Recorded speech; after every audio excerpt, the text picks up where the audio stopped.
respecto, vamos a desarrollar el día de hoy una sesión especial que viene a ser la continuación de una sesión que hemos desarrollado hace unos días, que tiene que ver con lo que es la seguridad y salud en el trabajo. En esta ocasión vamos a ser un poco más precisos porque nos vamos a enfocar en lo que viene a ser los accidentes de trabajo y las enfermedades ocupacionales. Para eso voy a compartir la diapositiva que hemos elaborado. Me confirman si lo pueden ver bien para proceder con la explicación. Sí, sí se puede visualizar, maestro. Perfecto, muchas gracias. Lo primero que debemos conocer cuando hablamos de los accidentes de trabajo y también las enfermedades ocupacionales es cómo funcionan los sistemas de seguridad y salud de nuestro país. Para comenzar, no siempre, porque usualmente cuando nosotros vinculamos lo que es la seguridad de salud, nosotros vinculamos inmediatamente con la atención que nos brinde salud, que como ustedes saben es un seguro social de carácter público y que evidentemente son los empleadores aquellos que asumen el aporte correspondiente para que de esa manera los trabajadores y sus derechohabientes se puedan atender ahí. Si bien digamos que este sistema es el más utilizado en nuestro país para efectos laborales, no hay que dejar de lado que existen otros dos sistemas que de manera paralela también se aplican para lo que vienen a ser las relaciones laborales. Tenemos, por ejemplo, en el caso de la atención que brinda el Ministerio de Salud, ¿no? El MINSA, otorga también una afiliación al SIS. El SIS es un sistema integral de salud que es cubierto por el Estado, es semisubsidiado, ¿no? Y que tiene como, tiene como finalidad otorgar una cobertura bastante amplia, no solo para los que son trabajadores, sino también para aquellas personas que, a pesar de que no estén llevando a cabo ninguna actividad productiva o propiamente laboral, igual podrían ser beneficiarios. Hay varios tipos de SIS, y hay uno específico que sí se aplica para el ámbito laboral, que es el SIS microempresa. El SIS microempresa, como su mismo nombre lo indica, va a beneficiar a aquellos trabajadores que forman parte del régimen especial de la microempresa. El régimen especial de la microempresa se caracteriza por dos requisitos. En primer lugar, que la empresa haya tenido ventas anuales que no superen de 150 UITs. No hay que olvidar que el OIT vigente es de 5.150. Y en segundo lugar, que esta empresa se haya registrado en el REMIP. REMIP significa Registro de Micro y Pequeña Empresa. Entonces, estas condiciones son necesarias para que de esa manera la empresa o el empleador de la microempresa pueda registrar a sus trabajadores en este régimen especial. El régimen especial de la microempresa genera una serie de ventajas para el empleador porque se reducen los costos laborales que tiene que asumir. Por ejemplo, un trabajador de la microempresa no va a tener derecho ni a la compensación por tiempo de servicios, ni a las gratificaciones. Y en el caso de las vacaciones, estaríamos hablando de que solo va a tener derecho a 15 días de vacaciones, o sea, 15 días naturales, ¿no? Ya no serían 30 días como si sucede en el régimen general. Y en el tema de la seguridad social, hay la posibilidad, en el caso de la microempresa, que el empleador elija entre salud, lo que significaría aportar siempre un 9% de las remuneraciones, o también podría optar por el SIS, donde tendría que asumir un pago de 15 soles. Entonces, como verán, para muchos empleadores de régimen de la microempresa resulta bastante beneficioso optar por el SIS por la reducción del costo que representaría en cuanto a la atención. Diferencias importantes entre el SIG y salud. El salud sí brinda, dentro de lo que viene a ser su cobertura, lo que son conocidos como las prestaciones económicas. Estamos hablando de los subsidios, así como también los gastos de sepelio. En cambio, el SIS no otorga ese tipo de prestaciones. Entonces, si bien para el efecto de las prestaciones económicas, el hecho de que la empresa afilie al trabajador al SIS puede generarle ciertos inconvenientes para generar una cobertura más amplia en términos económicos, por lo menos muchos trabajadores prefieren el SIS por el tema de la atención, porque brindan atenciones más rápidas que la que correspondería a salud. Entonces, digamos, esa es la opción que se tiene en el caso de una microempresa. Pero si un trabajador se encuentra en una pequeña empresa o una empresa que forma parte del régimen general, entiéndase la mediana o gran empresa, entonces ya no se va a dar la opción de poder registrar a los trabajadores al SIS. Solo tiene como opción salud o, en todo caso, lo que viene a ser la EPS. La EPS es un seguro privado que también se otorga a los trabajadores, donde las clínicas son las que ofrecen determinados servicios, ¿no? Hay aseguradoras específicas, ¿no? En el mercado laboral peruano. Y para que se cuente con una EPS, el empleador tiene que realizar una elección dentro de la empresa. Este aspecto de la norma es muy poco conocido. La ley 26790, que se encarga de regular todo lo vinculado con el seguro de salud, manifiesta, ¿no?, que para que se pueda optar por la EPS dentro de un centro de trabajo, los trabajadores son los que van a elegir la EPS de su preferencia. Entonces, para llevar a cabo la elección, tienen que postular no solo una EPS, sino varias EPS, ¿no? Con la finalidad de que exista, pues, una oferta amplia en cuanto a los servicios y a través de la comparación que van a realizar los trabajadores puedan optar por aquellas o aquella que les resulte más conveniente. Entonces, ese es un aspecto importante a considerar para lo que viene a ser la EPS, ¿no? Entonces, luego de la elección realizada por los trabajadores de manera libre, el empleador va a aplicar, digamos, la opción de que los trabajadores sean afiliados a la EPS. Ahora, el hecho de que un trabajador sea afiliado a la EPS no quiere decir que sea incompatible con la afiliación de salud, solo que se realiza de manera paralela. La EPS va a atender lo que se conoce como capa simple y esa salud va a atender la capa compleja, es decir, aquellas enfermedades que requieren una mayor atención por su complejidad, ¿no? Entonces, sí es posible, en ese sentido, que los trabajadores tengan ahí dos tipos de seguro, pero para diferentes capas, ¿no? Esto genera que el empleador tenga que realizar a cabo dos tipos de aportes. Por un lado, va a seguir aportando de salud, solo que ya el porcentaje no va a ser de un 9%, sino que el porcentaje va a ser menor, va a equivaler a 6,75%. Y en cuanto a lo que se refiere a la EPS implica el pago de una factura por el servicio que brinda esta aseguradora.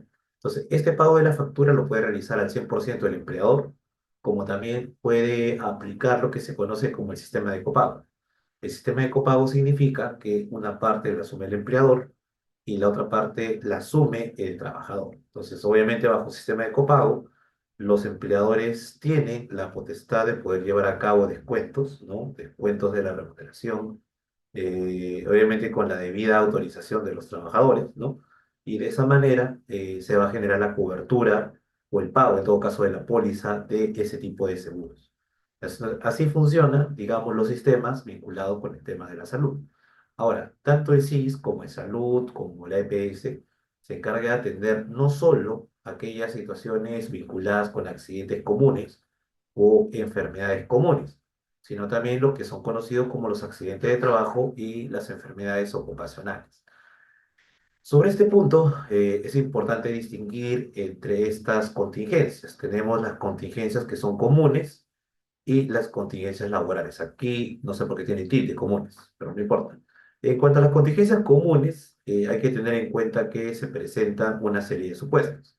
Por ejemplo, tenemos el caso de la enfermedad común, el accidente común. Recuerden que entre enfermedad y accidente hay una diferencia que ahorita vamos a explicar.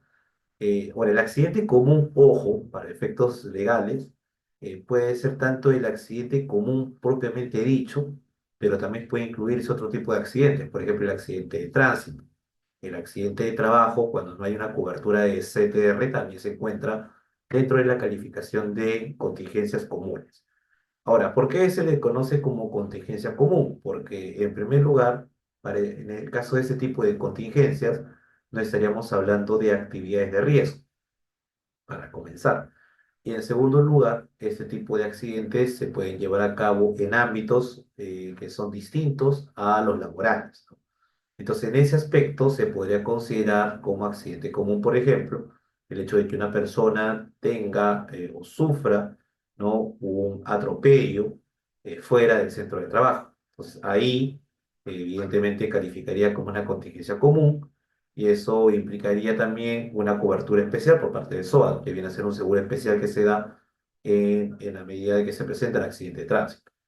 Ahora, dato importante, cuando hablamos de las contingencias comunes, por lo menos para efectos de salud, también se incluyen aquellos accidentes de trabajo que no generan cobertura de SCTR. Este dato es importante, ¿por qué razón? Porque cuando un trabajador va al centro de salud para que sea atendido, lo primero que hacen los médicos es consultar al trabajador cuál es el tipo de accidente que ha sufrido. Obviamente el trabajador no conoce la norma laboral, entonces difícilmente va a saber distinguir entre un accidente de trabajo, un accidente común o contingencia laboral. Entonces lo que normalmente el trabajador hace es explicar en qué circunstancias se da el accidente. Entonces lo primero que va a observar el médico es si este accidente está vinculado con alguna actividad riesgosa. Si considera que no hay ninguna actividad riesgosa, entonces no lo va a cualificar como una contingencia laboral, sino como una contingencia común. Y esto se debe a que cuando un trabajador sufre un accidente y está dentro de la cobertura del seguro complementario de trabajo de riesgo, este seguro complementario de trabajo de riesgo se activa y prácticamente el trabajador se va a ver beneficiado con una serie, ¿no? de prestaciones especiales, ¿no? que superan largamente las que son otorgadas normalmente por el salud. Entonces, es por eso la importancia cuando un trabajador es atendido de informar las situaciones en las que se haga el accidente. Ahora, no solo califica como contingencia común un accidente o enfermedad, sino también calificaría como contingencia común la maternidad. Ahora, la maternidad queda claro que no es un accidente ni es una enfermedad. Simplemente es una situación que sí genera una incapacidad, ¿no? Es una incapacidad temporal que va a sufrir la madre. Es por esa razón que hay normas en materia de seguridad y salud en el trabajo que establecen claramente que la madre trabajadora tiene que llevar a cabo su actividad en condiciones óptimas, condiciones dignas, ¿no? Y estas condiciones óptimas o condiciones dignas implican que esta trabajadora pues tenga derecho, por ejemplo, a que la trasladen a un ámbito más seguro, tanto para la protección de su salud como para la protección del embrión. La trabajadora podría perfectamente solicitar el traslado a otra área donde no se presenten riesgos a la salud o a su integridad, ¿no? Entonces, este tipo de solicitudes tienen que ser atendidas por el empleador, obviamente bajo parámetros de razonabilidad. Tampoco la idea es que el empleador cree puestos que no tiene, ¿no? Pero lo importante aquí es que se brinden las atenciones adecuadas para que la madre pueda tener un proceso de embarazo el más tranquilo posible y sin que se perjudique ni su salud ni tampoco su trabajo. Claro está que dentro de lo que viene a ser todo el ámbito de la maternidad se pueden presentar una serie de situaciones.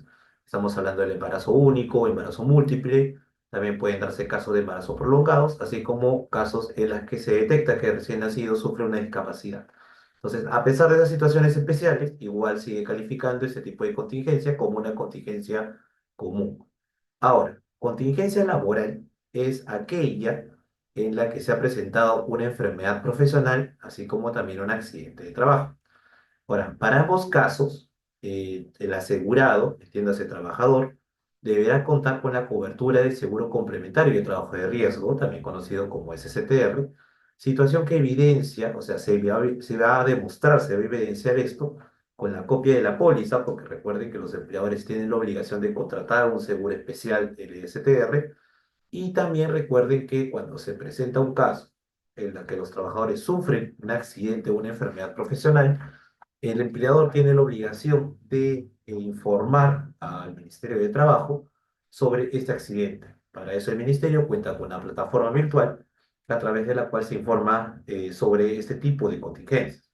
Entonces, de esa manera, el empleador tiene que cumplir ese tipo de obligación y va a contar con este aviso de accidente de trabajo que naturalmente tiene que estar debidamente registrado, ¿no?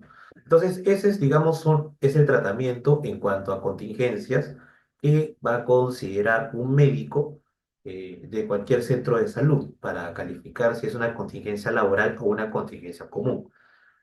Pero no hay que confundir lo que para un médico es una contingencia común y laboral de la noción estricta de lo que es un accidente de trabajo y una enfermedad profesional. Entonces, para entenderlo bien, vamos a hablar aquí de la noción genérica de contingencias laborales. Por ejemplo, y esto creo que este gráfico es bastante elocuente al momento de que podemos observar la diferencia entre un accidente y una enfermedad, ¿no? En el caso de los accidentes, y estas gráficas son bastante claras, por ejemplo, un trabajador que se resbala, o un trabajador que se cae de su asiento, o que se electrocuta por tener o tocar un cable, ¿no? Que, por ejemplo, está cortado, ¿no? o también puede ser por situaciones distintas a las caídas. También puede ser de que haya sufrido algún tipo de atropello en el centro de trabajo, se haya cortado, ¿no? O se ve expuesto a sustancias químicas. Entonces, estos cuadros muestran pues situaciones reales, ¿no? En las que un trabajador puede verse expuesto a diferentes contingencias, ¿no? Contingencias que naturalmente le generan un daño, daño físico o también, en muchos casos, daños psicológicos.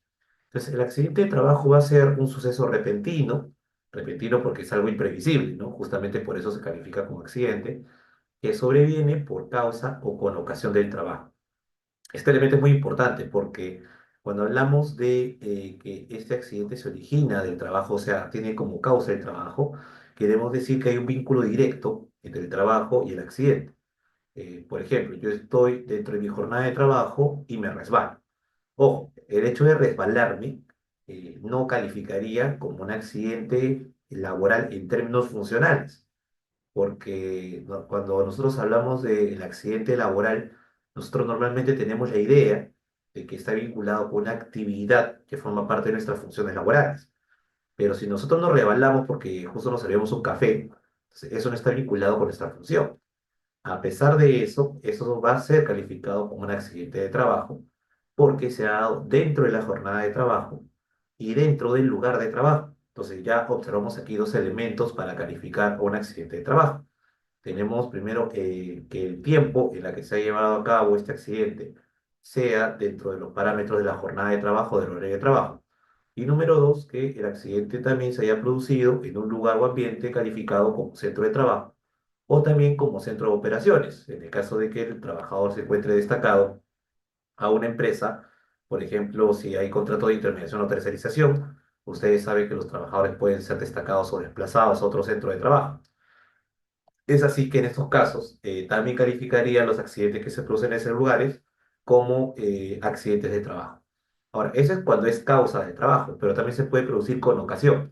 Con ocasión quiere decir, y ahí sí estamos hablando de este aspecto funcional, que el trabajador puede ser que esté fuera del horario de trabajo y fuera del lugar de trabajo, pero a pesar de eso, se presenta el caso de que justamente el trabajador va a seguir las órdenes del empleador y como consecuencia de estas órdenes se observa que el ámbito de protección del empleador se va a extender más allá de sus alcances naturales.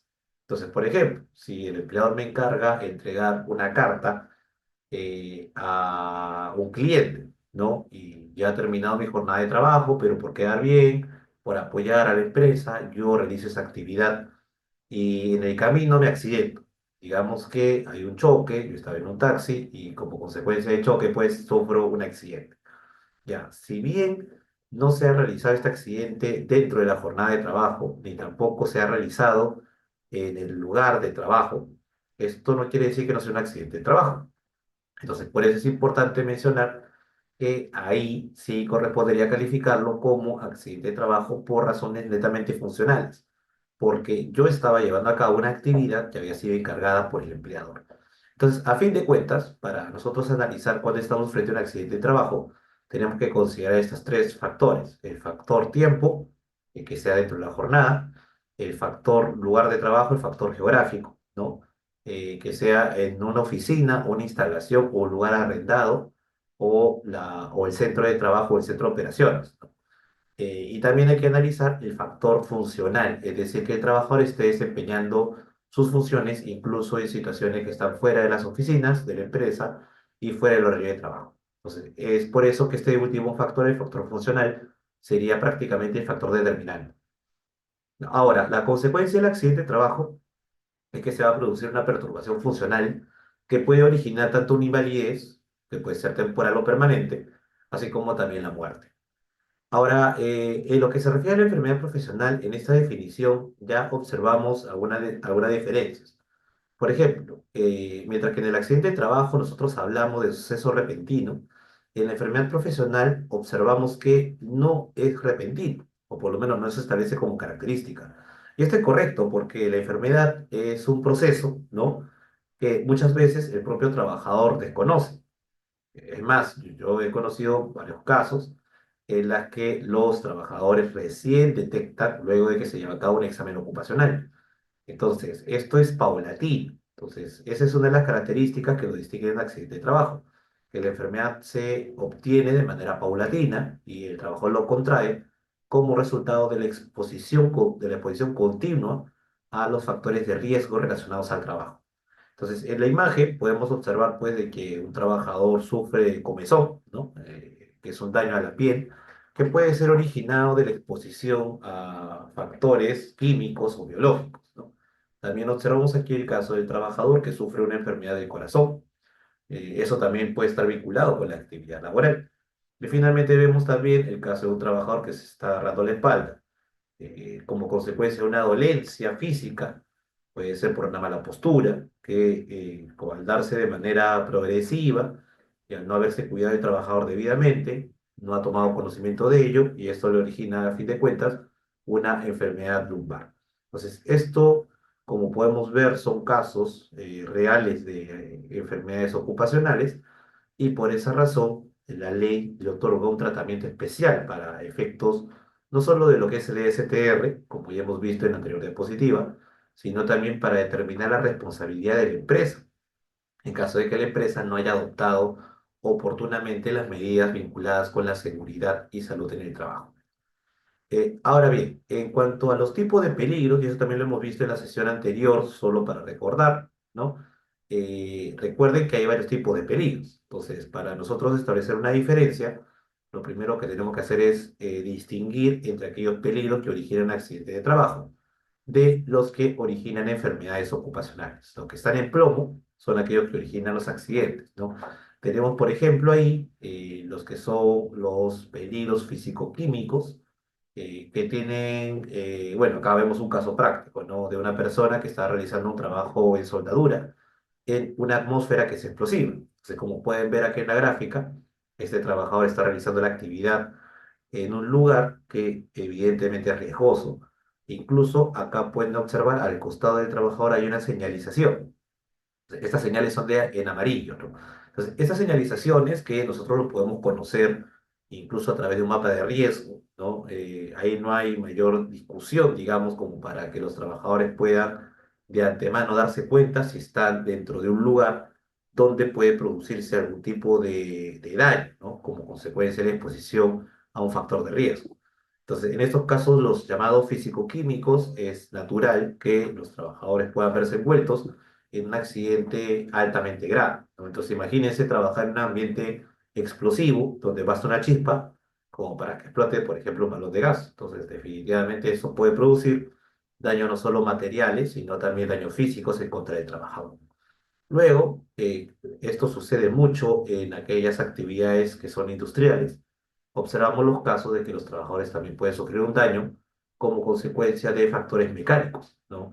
Acá podemos ver, pues, el caso de las poleas, cuando se utiliza maquinaria, donde cuando los trabajadores no cuentan con un equipo de protección, porque para casos de manipulación utilizan ellos unos guantes especiales, también utilizan botas y cascos. Entonces, cuando se utilizan máquinas especiales, tanto en lo que viene a ser el sector de lavandería, sectores industriales, también casos de construcción civil, entre otros, observamos pues que los trabajadores deben contar con equipos de protección a pesar de que el riesgo no sea tan alto. Si los trabajadores no cuentan con ese tipo de equipo, entonces pueden verse expuestos a un accidente probable. Ahí sí también se puede generar la responsabilidad por parte del empleador por no haber entregado los equipos y como consecuencia de eso los trabajadores también podrían demandar el pago de indemnizaciones. Luego tenemos otros dos casos, los peligros que son eléctricos, creo que no hay mayor discusión sobre ese punto. Esto pasa ya también para aquellos trabajadores que realizan actividades administrativas. Entonces, como pueden ver, estos peligros no solo se presentan cuando son labores pues, que implican actividades manuales. Esto le puede pasar a cualquier tipo de trabajador, incluso los trabajadores que están laborando desde su casa, si verificamos pues la figura de teletrabajo. Entonces, como podemos observar, cualquier trabajador, no importa la categoría que tenga, podría sufrir un accidente, ¿no? Y bueno, finalmente los locativos, que también se aplica para cualquier tipo de trabajador, donde el hecho de que el piso esté en mal estado o hay un desnivel podría producir claramente un accidente y el trabajador se puede ver perjudicado. Entonces, esos son, digamos, los alcances que podemos brindar sobre este tipo de situaciones de peligro. Ahora, tenemos también, como parte de estos peligros, aquellos que calificarían ya o generarían una enfermedad ocupacional. De manera rápida, vamos a pasar revista. Tenemos los que son químicos, tenemos los psicosociales, los biológicos, que también hemos mencionado en la anterior diapositiva. Tenemos los ergonómicos, que tienen que ver con las posturas forzadas. Este aspecto también es importante porque normalmente vinculamos los peligros ergonómicos a actividades que implican, por ejemplo, actividades de riesgo, actividades manuales, etcétera. Pero eso no es correcto porque, en verdad, también muchas veces nosotros, los que trabajan en labores administrativas, cargamos objetos. Muchas veces los cargamos bajo posturas que son inadecuadas. O de repente estamos mucho tiempo sentados y no realizamos las que se conocen como pausas activas, ¿no? Entonces, por eso es que actualmente todos los contratos de trabajo de manera obligatoria deben incluir un apartado, puede ser una cláusula, puede ser un anexo al contrato, donde se indique que esos trabajadores deben respetar lo que se conoce como recomendaciones en materia de seguridad y salud del trabajo. Lamentablemente en el Perú son muy pocas las empresas que han implementado en sus contratos ese tipo de recomendaciones, y es por esa razón que aprovechamos este espacio de carácter académico para hacer las recomendaciones del caso, que revisen con mucho cuidado su contrato de trabajo y que incluyan esas recomendaciones que son obligatorias por ley. Continuando con la exposición, justo estábamos hablando de la ergonomía y en este gráfico se puede ver perfectamente algunas reglas de ergonomía perfectamente aplicables a un trabajador que labora en oficina. Por ejemplo, en la gráfica observamos pues que el trabajador labora en una computadora, bueno, estamos hablando de las computadoras antiguas, ¿no? Esas computadoras que eran pesadas, ¿no? Ahora ya muchos trabajadores solo utilizan laptop, así que son más llevaderas, igual son más delicadas, ¿no? Entonces hay que tener ahí, hay que adaptar pues estos criterios a las nuevas tecnologías. Ahora, lo que es real, más allá de que sea esta computadora antigua o sea una laptop, es que los trabajadores tienen que tener o guardar o mantener distintas posturas. Por ejemplo, en el caso de este trabajador, observamos que no está sentado en cualquier tipo de silla. Estamos hablando de sillas ergonómicas, esas que se adaptan a la espalda del trabajador y que deben ser cómodas. Además de eso, fíjense en la posición que tiene el trabajador. El trabajador se coloca en una posición en la que sus pies no están en el aire. Esto es lo que se conoce como reposapiés, ¿no? Además, también los ángulos en los que el trabajador se encuentra sentado, ¿no? Muslo y espalda están a 90 grados o un poco más. Los codos deben estar pegados al cuerpo. Los antebrazos y las muñecas y manos están en línea recta.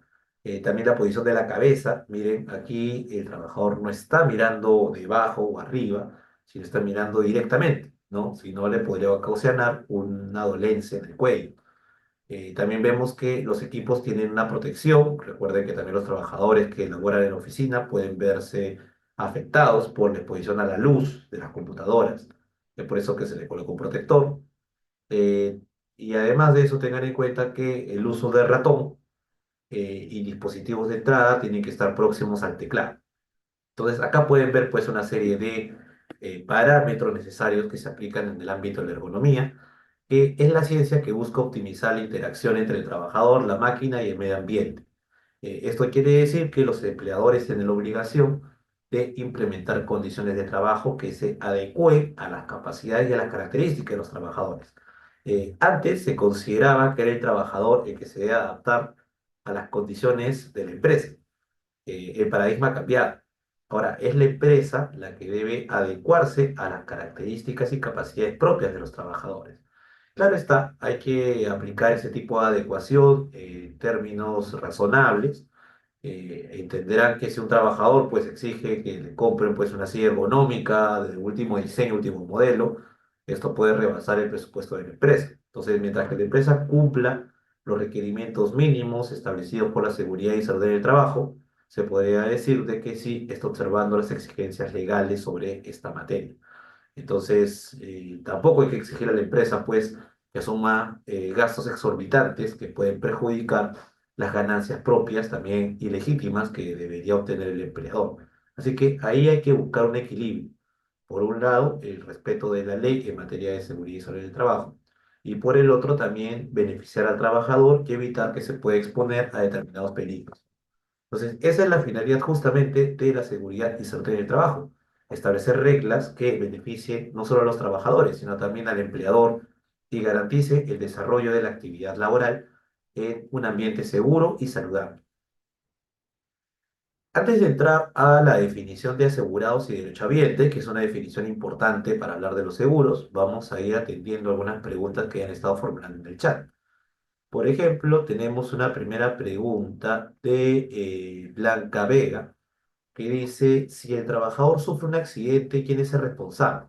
Bueno, para comenzar hay que analizar si este accidente se dio por causa de la actividad laboral o si se produjo por un tercero, ¿no? Ese es, digamos, el primer análisis, ¿no? Si se produjo por un tercero, quiere decir que realmente es una tercera persona el que ocasionó el accidente. Ahora, si el accidente se produjo porque no se ha cumplido con determinados estándares en materia de seguridad y salud en el trabajo, y hay una serie de estándares, ¿no? Entonces ahí sí podríamos hablar de la responsabilidad del empleador. Ojo, hay que dejar de lado esa idea o creencia que tienen muchos trabajadores, por eso se originan muchas demandas en esta materia de seguridad y salud en el trabajo. El trabajador muchas veces cree que basta que sufra un accidente para que demande a la empresa, y eso no es correcto.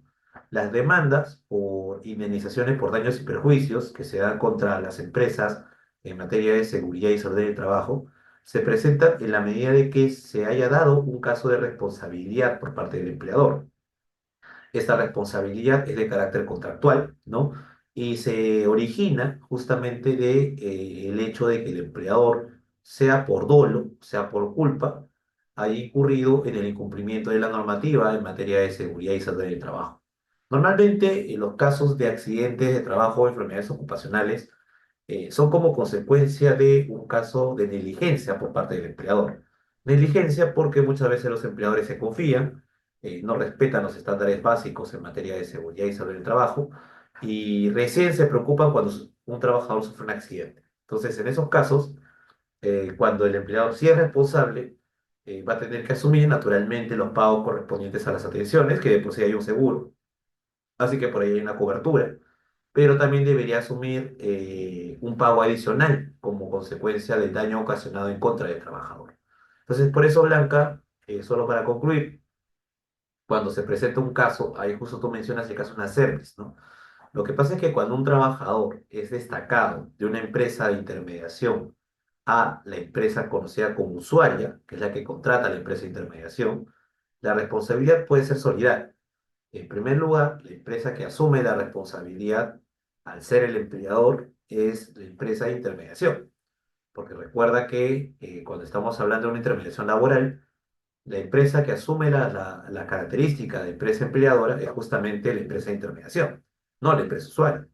Ahora, claro, la empresa de intermediación asume la responsabilidad y por su parte la empresa de intermediación puede repetir a través de un proceso ya de carácter civil, ¿no? Reclamando a la empresa usuaria el hecho de que de repente no haya cumplido con las medidas necesarias para que sus trabajadores no sufran ningún tipo de accidente o dolencia. Entonces, ese es un aspecto importante que debemos considerar en esta materia cuando hay intermediación. Obviamente, las normas de intermediación establecen que en el caso de que la empresa de intermediación, que es la empleadora, no quiera cumplir o respetar los aspectos vinculados con el reconocimiento del pago de indemnizaciones u otro tipo de conceptos, entonces ahí recién el trabajador podría interponer una demanda y alegar justamente este elemento de la solidaridad. Entonces, al alegar eso, claro, es lógico que habría que considerar que la empresa usuaria va a tener que también asumir el pago como consecuencia de que no se haga una cobertura adecuada del trabajador. Entonces, ese es un aspecto, como les digo, importante al momento de examinar las responsabilidades vinculadas con la seguridad y salud en el trabajo. Ahora, otro dato importante. Cuando estamos hablando de bueno, para seguir con las preguntas, antes de que pase a la diapositiva. Tenemos otra que es de Víctor Vizcarra que dice, bueno, hay un saludo. Blanca Vega nuevamente pregunta, ¿cómo es el caso de los policías? Dice, ¿cómo en el asalto que agente recibió un balazo en el rostro? Y lo que pasa, nuevamente, lo que comentaba, no cualquier accidente implica de que el empleador sea responsable. Recuerden que justamente por eso se ha inventado la contratación obligatoria de seguros, tanto lo que viene a ser el aseguramiento común, que es a través de salud o un EPS, así como este seguro complementario de trabajo de riesgo, que son justamente para actividades de riesgo. Entonces, ya existen los seguros y los seguros otorgan una cobertura. La única situación en la que el empleador tendría que asumir indemnizaciones adicionales a lo que entregan estos seguros sería en el caso de que se demuestre que el empleador ha sido negligente al momento de otorgar las condiciones de trabajo óptimas para los trabajadores. Entonces, ahí tengan por eso en cuenta ese tipo de alcance. Pero que de todas maneras el empleador debe contratar seguros, especialmente en actividades de riesgo, eso no está en discusión. Seida Trujillo pregunta, ¿cuánto o hay una fórmula para contratar el STR para un personal nombrado 728? En el caso del 728, lo que pasa es que no es que exista una norma que te indique que sí o sí tienes que contratar una determinada aseguradora. Eso forma parte de la libertad de la empresa. O sea, la empresa puede optar por la contratación del STR que brinda, por ejemplo, salud. El salud brinda un seguro complementario de trabajo de riesgo que se llama Más Protección, pero también podrían contratar una aseguradora privada. Entonces, eso ya depende de la decisión de la empresa, ¿no? Alejandro Monasterios dice, si la movilidad de la empresa sufre un accidente y sus trabajadores se ven afectados, ¿el ESTR tiene cobertura? Bueno, sí, habría que analizar obviamente en qué aspectos calificarían como un accidente cuando se produce esta movilidad, pero sí, en efecto, el ESTR se genera cuando se presentan situaciones en las que se dan accidentes como consecuencia de actividades de riesgo. Nuevamente, insisto, tiene que ser una actividad de riesgo y dentro de las actividades de riesgo se encuentra justamente el transporte terrestre. Entonces, si el trabajador lleva a cabo actividad de transporte terrestre, claro, debería estar asegurado en el STR y por eso se genera la cobertura correspondiente. Ahora, hay casos en que sí hay incompatibilidades en cuanto a los seguros. Por ejemplo, normalmente cuando son accidentes de tránsito, ahí la cobertura se produce a través del SOAT y se deja prácticamente o se quiere dejar inhabilitado lo que corresponde al aseguramiento del STR porque son seguros distintos, ¿no? Lo importante es que las empresas, o sea, los empleadores cuenten con estos seguros, para que de esa manera, en cualquier circunstancia que se dé una contingencia, se lleve a cabo la cobertura adecuada. Ahora, Ricardo Santa Cruz pregunta, en caso de un accidente de trabajo y que queda con invalidez permanente, y es decir, la empresa tiene que pagarle todo y un sueldo mensual por el daño ocasionado. En cuanto a las indemnizaciones, tengan en cuenta que la norma laboral no establece un tope de las indemnizaciones cuando se determina que hay una responsabilidad del empleador por los daños ocasionados, ¿no? Eso es un aspecto importante, ya, porque, claro, rara vez y se lo digo sí por experiencia, los empleadores cumplen con las exigencias de la seguridad y salud en el trabajo. Normalmente hay algunos aspectos de incumplimiento. Por ejemplo, ahorita la ZONAFIL está llevando a cabo una fiscalización y en esta fiscalización que se está realizando se está detectando, por ejemplo, que muchas empresas no están cumpliendo con las capacitaciones. Son un total de 4 capacitaciones al año. Entonces, aquí pueden ver, pues, de que el hecho de no cumplir con las capacitaciones puede verse como un incumplimiento de los estándares mínimos en materia de seguridad y salud en el trabajo. Y ahí sí puede presentarse, pues, una clara contingencia.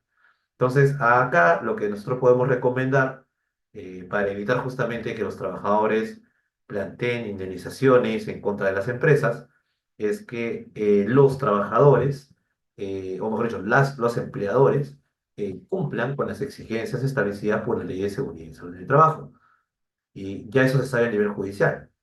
Basta que el empleador incumpla con un aspecto de la Ley de Seguridad y Salud en el Trabajo, que es, hay un listado de responsabilidades y deberes del empleador, para que un juez pueda determinar que si existe responsabilidad por parte del empleador en la producción del accidente. Más o menos para continuar con las preguntas y pasar nuevamente a la diapositiva, porque de repente no nos va a alcanzar mucho el tiempo, vamos a contestar a ver dos más y de ahí regresamos. Tenemos la pregunta de Pablo Miranda que dice, si el empleador te envía a laborar a provincia y por agencia terrestre y vía aérea y ocurre un accidente en ambas situaciones, dice, para la empresa es considerado como accidente de trabajo.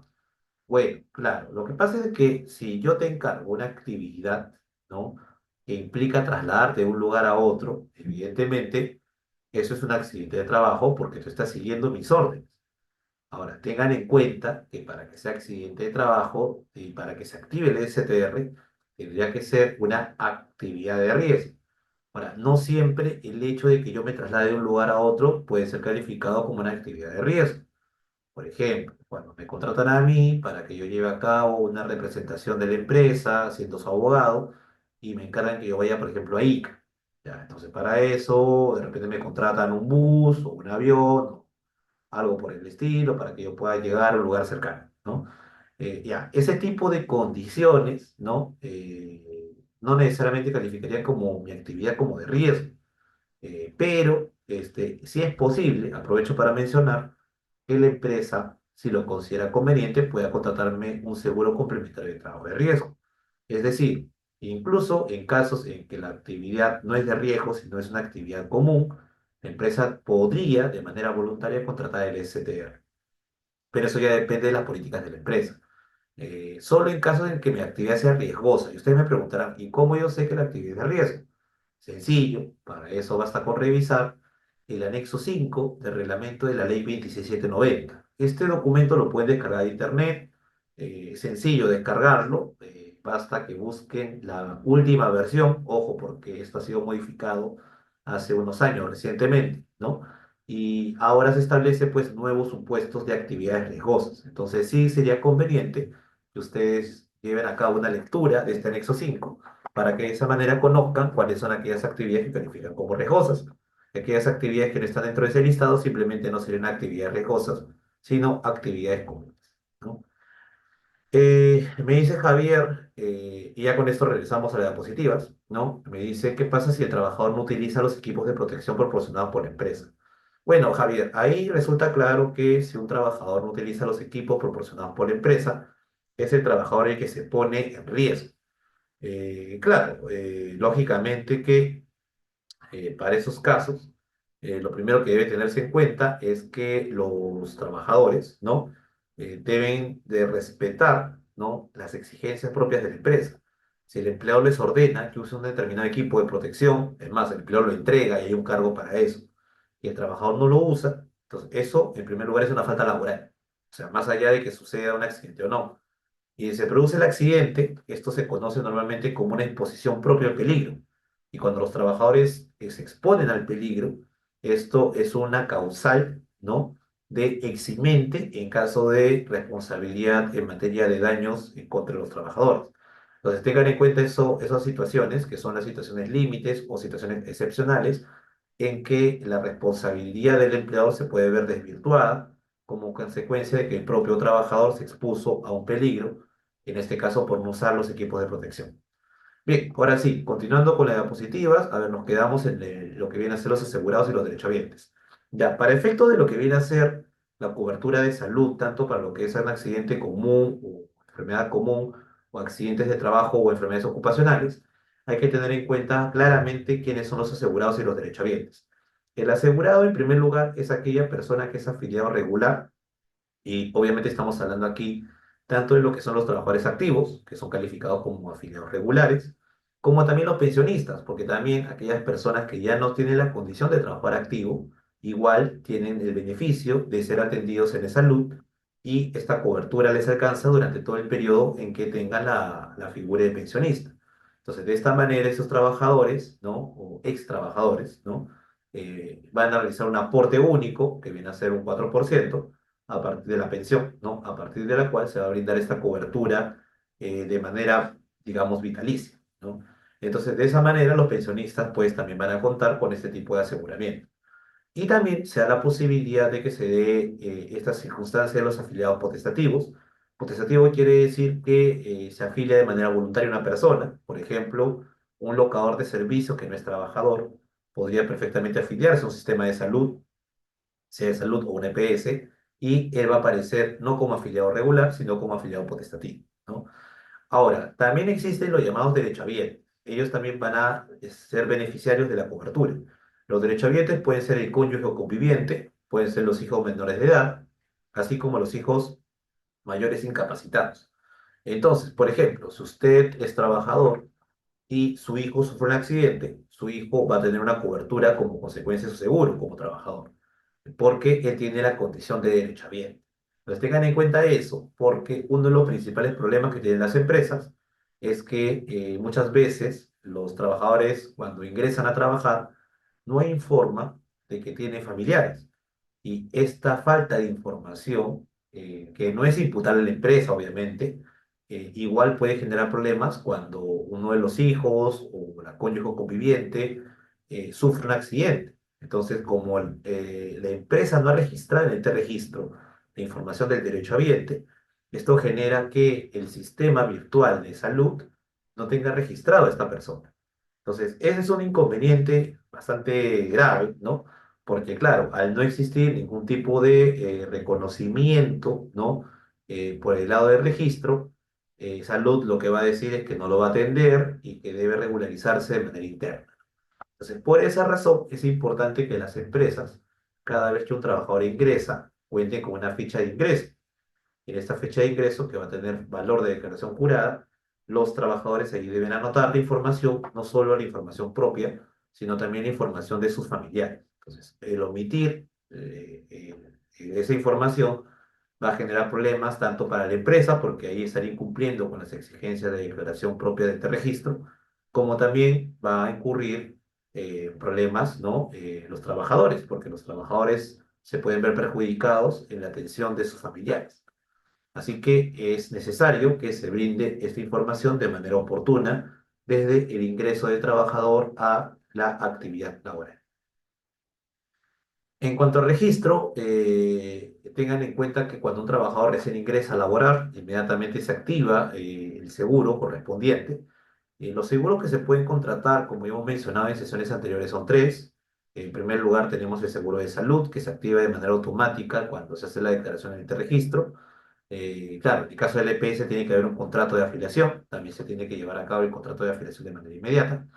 Y también van a contratar dos seguros más. El seguro de vida ley, que también debe contratarse desde el inicio de la actividad laboral, es un seguro que se otorga para que los trabajadores tengan derecho a indemnizaciones en caso de invalidez permanente, como también en el caso de que sufran un fallecimiento, sus familiares se van a beneficiar con indemnizaciones. Ese es en el caso de seguro de vida ley. Y en el caso de STR, que se aplica solo para actividades riesgosas, es, digamos, un tercer seguro que, como su nombre le indica, tiene un carácter complementario al seguro regular. Entonces, es por eso que es importante, al momento que un trabajador ingresa, que los empleadores lo declaren. Esto es lo que se conoce como alta. Entonces, acá tenemos las reglas para que un trabajador sea dado de alta en este registro. Esto se va a dar desde el ingreso del trabajador. Y ojo, no basta con darlo de alta, también hay que entregar una constancia. La ley establece esta obligación, muy pocas empresas la cumplen, pero es importante advertirle desde ahora que es obligatorio la entrega de esta constancia. Si no, el trabajador puede asumir que se le ha registrado, pero en la práctica de repente no se ha hecho. Entonces, esta constancia hay que entregarla al día hábil siguiente de la fecha en la que un trabajador ingresa a laborar, ¿no? Eso es en cuanto a la constancia de alta. Ahora, hay otros dos supuestos, la modificación en el registro y la baja. La modificación está relacionada con el hecho de que un trabajador cambie su condición. Por ejemplo, el trabajador deja de ser un trabajador ordinario y pasa a ser un trabajador de confianza. O de repente era un trabajador a plazo fijo, o contrato a plazo fijo, y luego asume la calificación de trabajador con un contrato de duración indeterminada. Entonces, en esos casos hay que modificar este registro. La modificación se va a llevar a cabo dentro de los 5 días hábiles siguientes del hecho, ¿no?, que ocasionó la modificación, y la constancia hay que entregarla dentro de los 15 días calendarios siguientes a esta modificación. Y también tenemos la figura de la baja. La baja es cuando un trabajador cesa. Puede cesar por diferentes razones, puede cesar por despido, puede cesar por renuncia, por mutuo disenso, por jubilación, etc. En esos casos, el registro de la baja tiene que ser el día hábil siguiente. Y en cuanto a la constancia, la ley no obliga que se entregue esta constancia, salvo que el propio trabajador lo pida o el empleador lo crea conveniente. Y esta falta de exigencia de la constancia de baja se debe a que existen otros medios para poder demostrar que el trabajador se encuentra pues en una situación de baja. Y estos documentos son tanto el certificado de trabajo como la hoja de liquidación de beneficios sociales, en las que ahí ya aparece el dato exacto de el trabajador, digamos, que ha cesado, ¿no? Entonces, es por eso que no es necesaria esta constancia de baja, porque ya hay otros documentos que permiten demostrar la situación de baja del trabajador, ¿no? Luego tenemos aquí lo que son los aportes a salud. Sí, tenemos acá las dos figuras que ya hemos comentado, que el trabajador puede afiliarse exclusivamente de salud, que es el sistema único de salud del 9%, y el sistema mixto, que viene a ser el 6,75%, como ya habíamos también comentado, cuando un trabajador se encuentra afiliado de salud, así como también a la EPS, ¿ya? Entonces, acá ten en cuenta o tengan en cuenta que hay algunas reglas vinculadas con el aporte a la salud. El aporte, recuerden, tiene que ser realizado de manera mensual. El que asume el aporte no es el trabajador, no es que se le dé cuenta al trabajador. El que va a asumir el aporte es el empleador.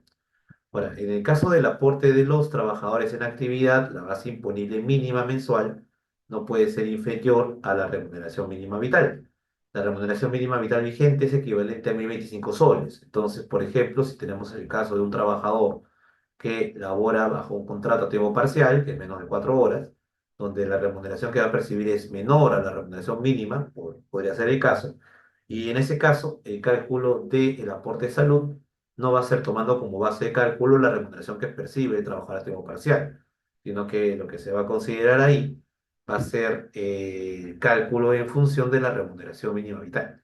Entonces, esa es una de las características que existen para el caso de este tipo de, digamos, de aporte.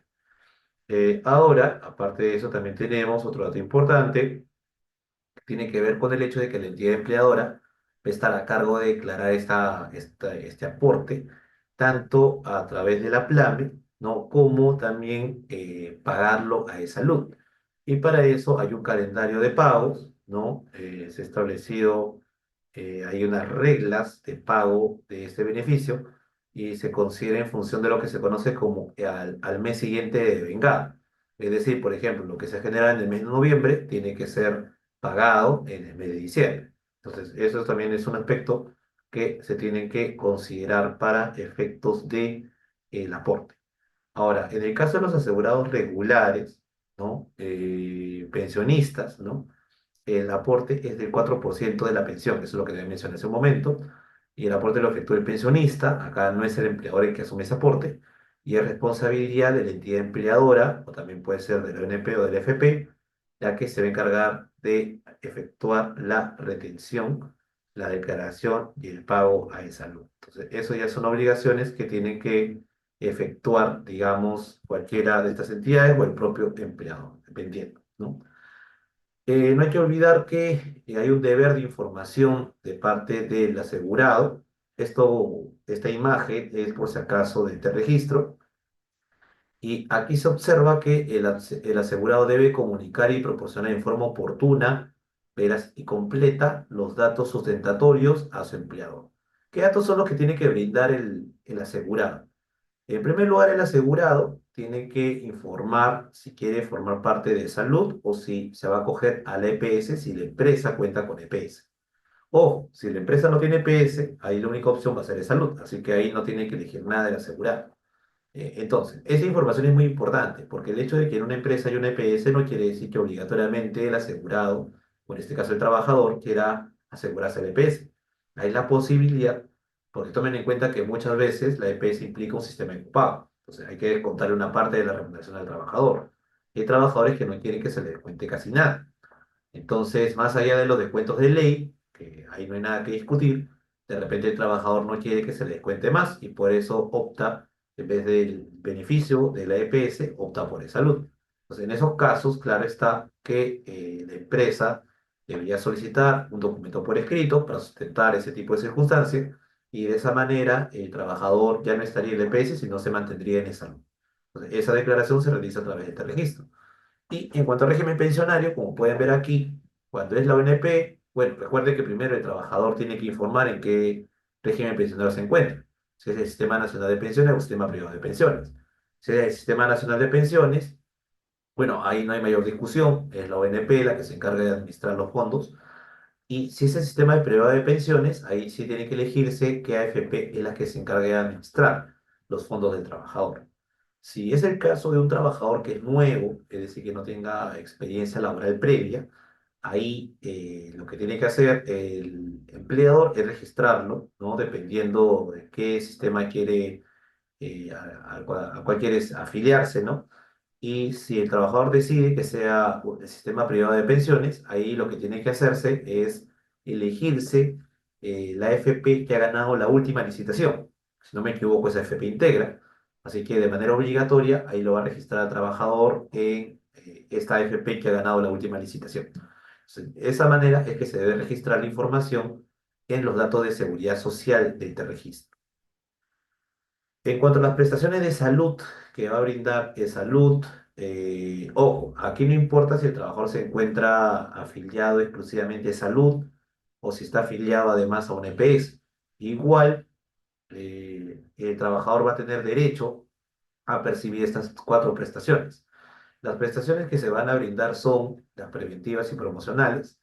Estas prestaciones tienen que ver con la conservación de la salud, por ejemplo, la educación para la salud, la evaluación y control de riesgos, así como inmunizaciones, que salud se encarga de brindar de manera periódica, ¿no? También tenemos, bueno, y esta es la prestación de salud más conocida, la de recuperación, que implica una atención médica al trabajador y a los familiares del trabajador, los derechohabientes que han sufrido un accidente o una enfermedad. Implica el otorgamiento de medicinas, también brindar insumos médicos, prótesis, así como también servicios de rehabilitación. También tenemos lo que viene a ser la prestación de salud de bienestar y promoción social, que implica lo que es la proyección y ayuda social, la rehabilitación para el trabajo, ¿no? Y finalmente las prestaciones económicas, que es lo más conocido en la salud, incluye el otorgamiento de subsidios y las prestaciones de desempeño o gastos de desempeño, ¿no? Acá tenemos un resumen de cuáles son ese tipo de prestaciones. Ahí tenemos, por ejemplo, la prestación económica que se brinda cuando estamos frente a una incapacidad. La finalidad de esta prestación económica es resarcir las pérdidas económicas derivadas de la incapacidad temporal para el trabajo. Entonces, cuando un trabajador sufre un accidente o una enfermedad, no importa que sea común o profesional, ¿no? Tengan en cuenta que el trabajador se va a quedar incapacitado. Entonces, esta incapacidad va a ser, en primer lugar, asumida por el empleador y luego va a ser asumida por el salud. El empleador va a asumir los primeros días de descanso médico de ese trabajador accidentado o que sufre la enfermedad y esto va a ser por un plazo de 20 días, ¿no? 20 días naturales. Entonces, por ejemplo, si yo sufro un accidente ahora, a partir del día de hoy vamos a contar los 20 días. Pasados los 20 días que el empleador tiene la obligación de asumir, o sea, el tratamiento aquí viene a ser como una licencia, como se ve prácticamente, a partir del día 21 el empleador ya no va a asumir el pago en condición de remuneración, porque eso es lo que pagaría o y registraría también en Aplame durante estos 20 días. A partir del día 21 lo que va a registrar el empleador es el monto como si fuera un subsidio. Y digo como si fuera subsidio porque en la práctica el empleador va a seguir pagando. La única diferencia con el primer periodo de 20 días es que ahora sí, todo lo que pague el empleador puede ser restituido a través del trámite que se conoce como reembolso. Entonces, a través de reembolso, el trabajador primero va a tener, bueno, el trabajador va a seguir recibiendo el beneficio normal, ¿no? Porque para el trabajador lo que le importa es que se le pague su remuneración, sea bajo el concepto de remuneración estrictamente, o sea bajo la figura de subsidio. Entonces, aquí el que se va, digamos, a beneficiar con la existencia de subsidio va a ser el empleador. Entonces, el empleador, ¿no? Ya se va a encargar de llevar a cabo, ¿no? Todo el tema ya relacionado con con el reembolso. Este reembolso, pues, obviamente puede implicar, de parte del empleador, realizar un trámite ante salud. Esto requiere llevar a cabo, obviamente, un trámite que implica, en primer lugar, presentar ante lo que viene a ser, hay un sistema, el sistema que aplica salud, en este caso se conoce como Vive Salud, y a través de Vive Salud se puede hacer la solicitud correspondiente, ¿no? Ese, digamos, es la alternativa que asumiría la empresa para poder contar con ese tipo de subsidio, ¿no? Ahora, toman en cuenta que para solicitar el subsidio hay un plazo, el plazo es de 6 meses. Si no se realiza la solicitud dentro de los 6 meses, simplemente la empresa pierde la opción de poder contar con el reembolso, ¿no? Del subsidio. Entonces, por eso es importante considerar estos plazos. Ahora, esta prestación económica de incapacidad va a abarcar los 11 meses y 10 días posteriores a estos 20 días que ya mencioné. Luego tenemos la maternidad. La maternidad está cubierta, ¿no? O genera una cobertura también de subsidio durante 98 días, que implica todo el periodo de gestación, porque la finalidad del subsidio justamente es evitar que la madre sufra pérdidas económicas como consecuencia de este periodo o esta licencia, ¿no? Y la duración, como ya mencioné, es de 98 días. Luego tenemos la lactancia, que tiene como finalidad contribuir al cuidado del recién nacido. Y este monto, porque es un monto que se va a pagar aquí de lactancia, es equivalente a 820 soles. El monto, ojo, no importa de que el trabajador sea el afiliado regular, ¿no? Este monto siempre se va a entregar a la madre del hijo, sea la trabajadora o sea que no sea trabajadora y solo sea derechohabiente. En ambos casos, la madre siempre es la que va a recibir el monto de la lactancia, ¿no? ¿Por qué es establecido así? Porque evidentemente la ley laboral parte de la idea de que el vínculo que mantiene el hijo con la madre es un vínculo especial y por esa razón va a existir mayores garantías de otorgar el monto de lactancia a la madre, ¿no? Más aún cuando sabemos perfectamente que a nivel de la realidad de nuestro país, hay muchos casos pues, de madres solteras, donde la manera para poder garantizar que el hijo pueda contar con este beneficio es a través solo de la madre. Entonces, por eso se ha establecido esta regla para lo que viene a ser la prestación económica de lactancia. Y luego tenemos los gastos de sepelio, que es un monto que es variable. Hay un tope establecido también por las normativas de la SBS, ¿no? Y se va a otorgar este gasto de sepelio a la persona, en este caso al beneficiario, porque recuerden que esto cuando el trabajador fallece, ¿no? Entonces, un beneficiario, que puede ser un familiar o incluso un tercero, es la persona que va a realizar los gastos de los servicios funerarios y ante esa situación va a poder solicitar ante salud la devolución de los importes vinculados con los servicios funerarios. Entonces, esas son las cuatro prestaciones económicas que va a brindar el salud a los trabajadores y en el caso de los derechohabientes, por si acaso, también se van a brindar algunos de estos beneficios. Por ejemplo, claro, aquí no vamos a hablar de subsidios, específicamente para el caso de los derechohabientes, pero sí podemos hablar de atenciones en salud. Ahora, siempre hay que considerar, para efectos de que el trabajador y sus derechohabientes tengan una cobertura, hay que considerar dos periodos, el que se conoce como el periodo de carencia y el periodo de latencia. A ver, para que entiendan la diferencia, vamos a explicar primero este periodo de carencia. El periodo de carencia es aquel en el que los trabajadores deben contar con un periodo de aportación para que recién a partir de un determinado tiempo puedan gozar de las prestaciones que brinde salud, no solo las económicas, sino también las prestaciones asistenciales o preventivas. De acuerdo con la ley, que esta está regulada en la ley 2790, el trabajador debe tener un total de 3 meses de aportes consecutivos o 4 no consecutivos dentro de un periodo de 6 meses. O sea, ese es el primer requisito para que un trabajador pueda contar con ese tipo de prestaciones. El segundo requisito es que durante los 12 meses anteriores a este periodo de 6 meses, los trabajadores hayan llevado o hayan realizado los aportes completos, ¿no? Obviamente el empleador es el encargado de hacer el aporte, entonces aquí la responsabilidad, en el caso que falte un aporte, vendría a ser del propio empleador. Entonces, en conclusión, si usted ingresa a trabajar recién, para que usted tenga el derecho ya a contar con este tipo de atenciones en materia de salud, van a contarse 3 meses. Luego de que transcurran los 3 meses, ya ha transcurrido el periodo de carencia, así que usted ya contaría con todos los beneficios establecidos por la cobertura de salud, ¿no? Ahora, esto, digamos, es la regla, pero puede hacer caso de que un trabajador se accidente y todavía no se haya cumplido con los 3 meses de aportes mínimos. Entonces, en este caso no es que el trabajador se va a quedar desahuciado. La norma establece como excepción que en el caso de accidente, ojo, no necesariamente un accidente de trabajo, puede ser un accidente común, basta que se dé un accidente para que se otorgue la cobertura de manera inmediata, a pesar de que el trabajador no tenga todavía o no haya superado el periodo de carencia. Entonces tengan en consideración ese dato que es muy importante para realizar el cálculo de lo que ven a ser el periodo de carencia. Un dato adicional es que en el caso de la madre trabajadora, hablamos de ese supuesto de la maternidad, tampoco se aplica un periodo de carencia porque basta que la persona ya tenga la condición de madre para que sea atendida por esa salud. Entonces, ese es un caso también excepcional que se presenta para determinar el momento en el que debe generarse la cobertura correspondiente.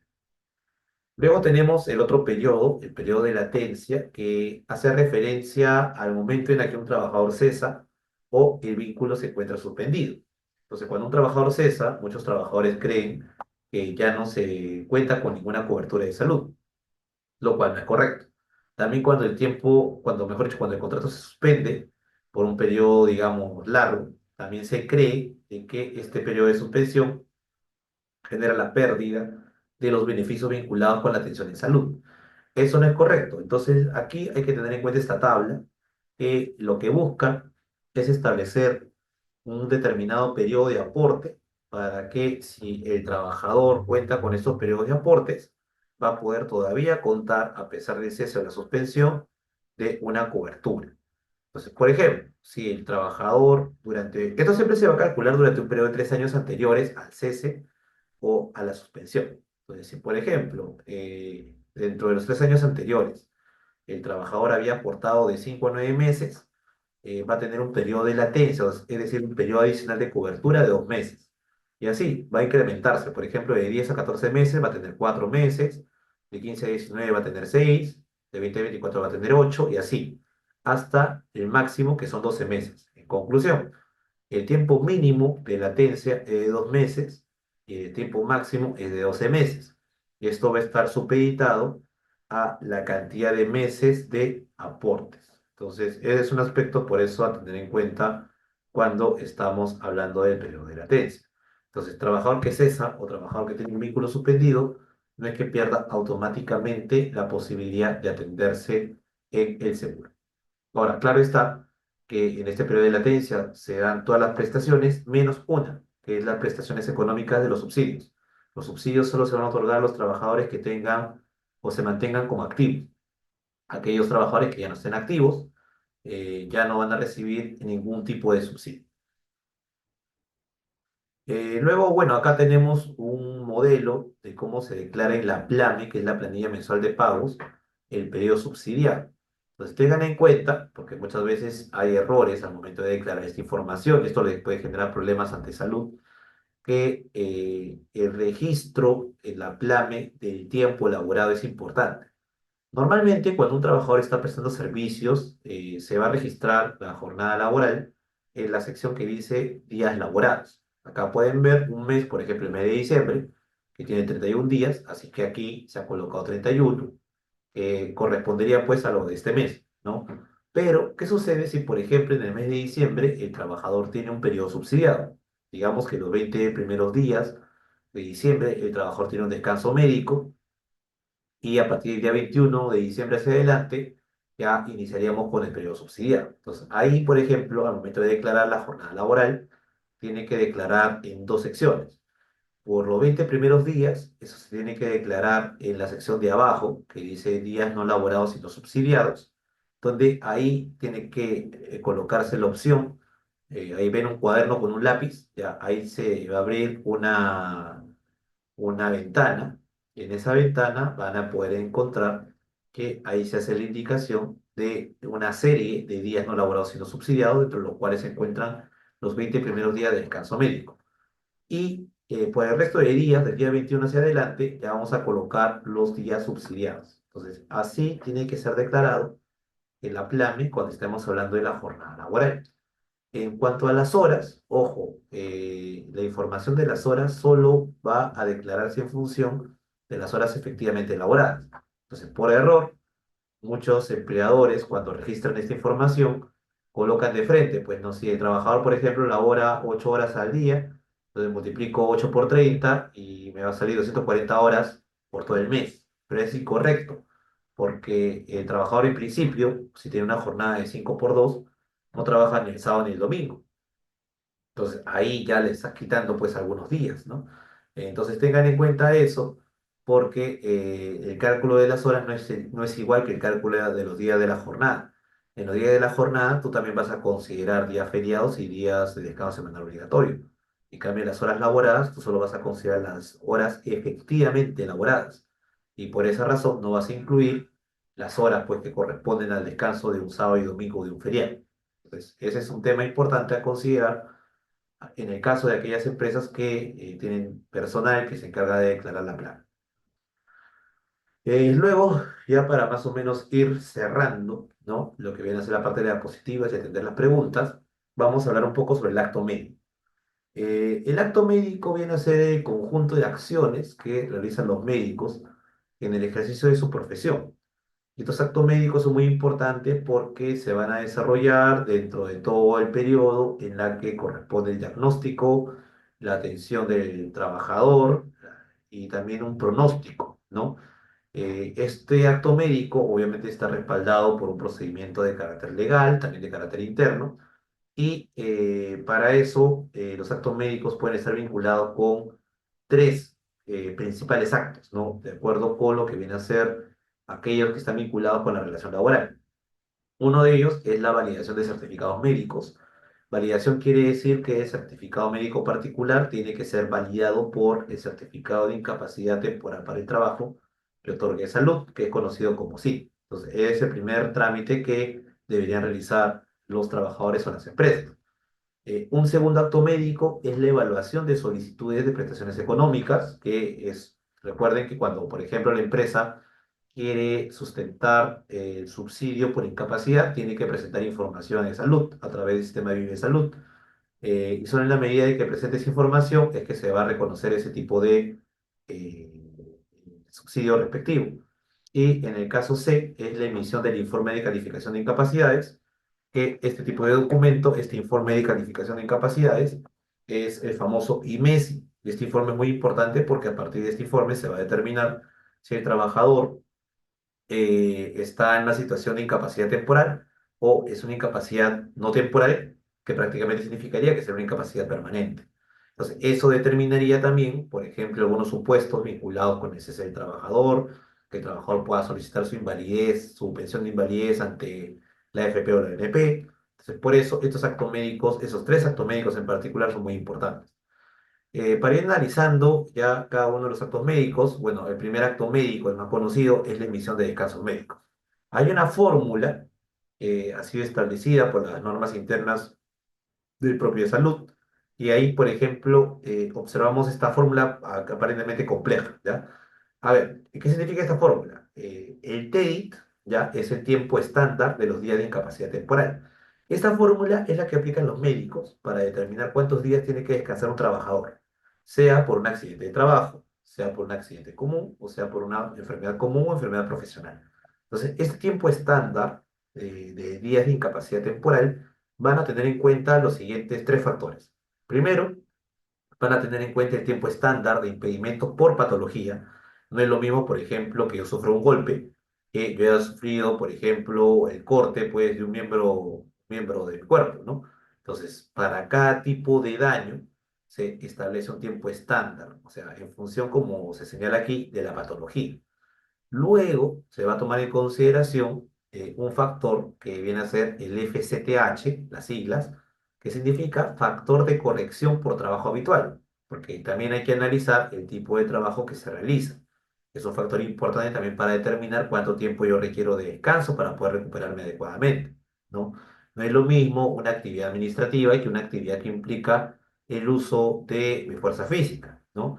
Y finalmente, otro factor que también es muy importante y que toman en cuenta los médicos para la emisión del descanso médico es el FCE, que significa factor de corrección por edad. Entonces, esta es la fórmula que aplican los médicos para determinar cuánto es el tiempo de descanso. Entonces, el tiempo de descanso, por ejemplo, para el médico puede ser de 5 días, puede ser 10 días, puede ser de varios meses, ¿no? Entonces, eso ya depende de la evaluación que tenga el médico sobre un caso particular. Ahora, ¿cuál es la incidencia de los descansos médicos en el cálculo de los beneficios sociales? En primer lugar, cuando un trabajador tiene un descanso médico, muchas empresas, pues, primero, obviamente van a asumir el pago de este descanso médico. Ya sabemos que en el caso de una incapacidad temporal, se paga en función de los 20 primeros días de remuneraciones y del día 21 hacia adelante subsidio. Ahora, el hecho de que se pague de esta manera no quiere decir de que el trabajador no va a verse beneficiado al momento de calcular sus beneficios sociales con estos días. Por ejemplo, en el cálculo de la asignación familiar, el hecho de que un trabajador se encuentre de descanso médico no quiere decir que va a perder el pago completo de la asignación familiar. Así que de ninguna manera se va a afectar este pago. En el caso de las gratificaciones ordinarias, las que se pagan en fiestas patrias y Navidad, todos los días que generen subsidio van a ser considerados como días laborados para efectos del cálculo de las gratificaciones. Y eso también incluiría los primeros 20 días de incapacidad. Entonces, si una persona, por ejemplo, tiene un descanso médico de 3 meses, esos 3 meses van a ser considerados para el cálculo de la gratificación. Luego tenemos el caso de las vacaciones, donde los días de descanso médicos también se van a considerar, por lo menos en el caso de la licencia por maternidad, que son 98 días, eso se considera completo. En el caso de la inasistencia por enfermedad común, por accidente de trabajo, por enfermedad profesional, ahí sí no se va a considerar el total de tiempo de vacaciones. O mejor dicho, no se va a considerar el total de tiempo de descanso médico para las vacaciones. ¿Por qué razón? Porque la ley ya ha sido bastante clara en señalar que cuando un trabajador tiene un descanso médico, por ejemplo, de 4 meses, solo se van a considerar 60 días. Es decir, estaríamos hablando de 2 meses, ¿no? ¿Y qué pasa con el exceso? Ese exceso no se va a considerar para el cálculo de las vacaciones. O sea, solo vamos a considerar 60 días al año, ¿no? Entonces tengan en cuenta ese dato para el cálculo también de la recuperación vacacional. Y finalmente, en el caso de la CTS, hay una fórmula muy parecida. Al igual que las vacaciones, se van a considerar también la licencia por maternidad y los 20 primeros días de incapacidad, pero en cuanto a lo que viene a ser la inasistencia que es motivada por accidente de trabajo, enfermedad profesional o enfermedad comprobada común, se va a considerar solo 60 días al año. ¿Eso qué quiere decir? Que si yo tengo un descanso médico de 5 meses, para la CTS también se va a considerar solo 60 días, pero aquí la diferencia con las vacaciones es que el año se va a calcular en función de un tramo. El tramo va a ser desde el 1 de noviembre, por ejemplo, en este caso sería del 1 de noviembre de 2024, ya, hasta el 31 de octubre del 2025. Entonces, ese viene a ser el año para verificar si se ha cumplido este requisito o no y determinar si corresponde respetar estos 60 días al año. El exceso ya no se consideraría para el cálculo de la CTS. En conclusión, en el caso de las vacaciones y la CTS, no es que entre al cálculo de estos beneficios todos los días de descanso médico, solo van a ingresar los primeros 60 días. Luego, en cuanto a las certificaciones médicas, ya hemos mencionado que hay un trámite específico que se conoce como validación y la validación se produce cuando el trabajador va a recibir un certificado médico particular y este certificado médico particular va a tener que ser canjeado o validado por el SIC. El certificado médico particular, en siglas CMP, es un documento que debe expedir el médico cirujano después de una prestación asistencial y a solicitud del paciente. Ojo, para eso, no tengan en cuenta que pretende informar, o sea, la finalidad del certificado es informar sobre los diagnósticos, el tratamiento y el periodo de descanso físico. Así que el documento de certificado médico particular no solo informa qué tipo de dolencia tiene el trabajador, tiene que indicar con precisión cuál es el tiempo de descanso y también cuál es el tratamiento que tiene que darse, ¿no? Este documento se debe emitir como máximo por 30 días. Eso quiere decir que es sujeto a renovación. Si un trabajador, por ejemplo, va a tener un descanso de 3 meses, le da por 30 días y lo renueva. Y este certificado va a incluir los días no laborables, los feriados y las vacaciones, ¿no? Eso es lo que correspondería para este tipo de certificados médicos, ¿no? En el caso del CIT, es el documento oficial que emite Salud. Entonces, si usted, por ejemplo, se va a atender en Salud, no le van a entregar un certificado médico particular, porque eso le entregan las clínicas. Lo que le van a entregar es un CIT. Entonces, ahí ya no tiene la obligación de hacer ninguna validación. Basta con el CIT para que haga el trámite de manera directa ante Salud y para poder solicitar el subsidio. Ahora bien, el documento del CIT tiene una serie de requisitos. Esto lo puede emitir tanto un obstetra, un odontólogo y también un médico cirujano. Y la información del CIT es la misma que debe estar registrada en la historia clínica del asegurado. Aquí, ¿cuál es la idea? Cuando un trabajador se encuentra durante los primeros 20 días de accidente, sea común, sea de trabajo o también enfermedad común o de trabajo, durante estos primeros días no es que tenga la obligación sí o sí de entregar el SIT, porque de repente el trabajador ha preferido atenderse en una clínica. Entonces, ahí el trabajador puede entregar o su certificado médico particular o puede entregar el SIT, ¿ya? Es decisión de él. Y luego de eso ya se procedería, pues, a partir del día 21 hacia adelante, ahí sí va a ser obligatorio que entregue el SIT. Si el trabajador se atendió en una clínica, ¿no? Cuando ya correspondía, pues, este día 21 hacia adelante, entonces ahí va a ser necesario que se lleve a cabo este procedimiento de la validación. Porque si no se hace la validación dentro de un plazo determinado, que son de 30 días hábiles, entonces se va a perder la opción de que la empresa pueda recuperar el subsidio, porque no va a contar con el documento correcto, que se dice.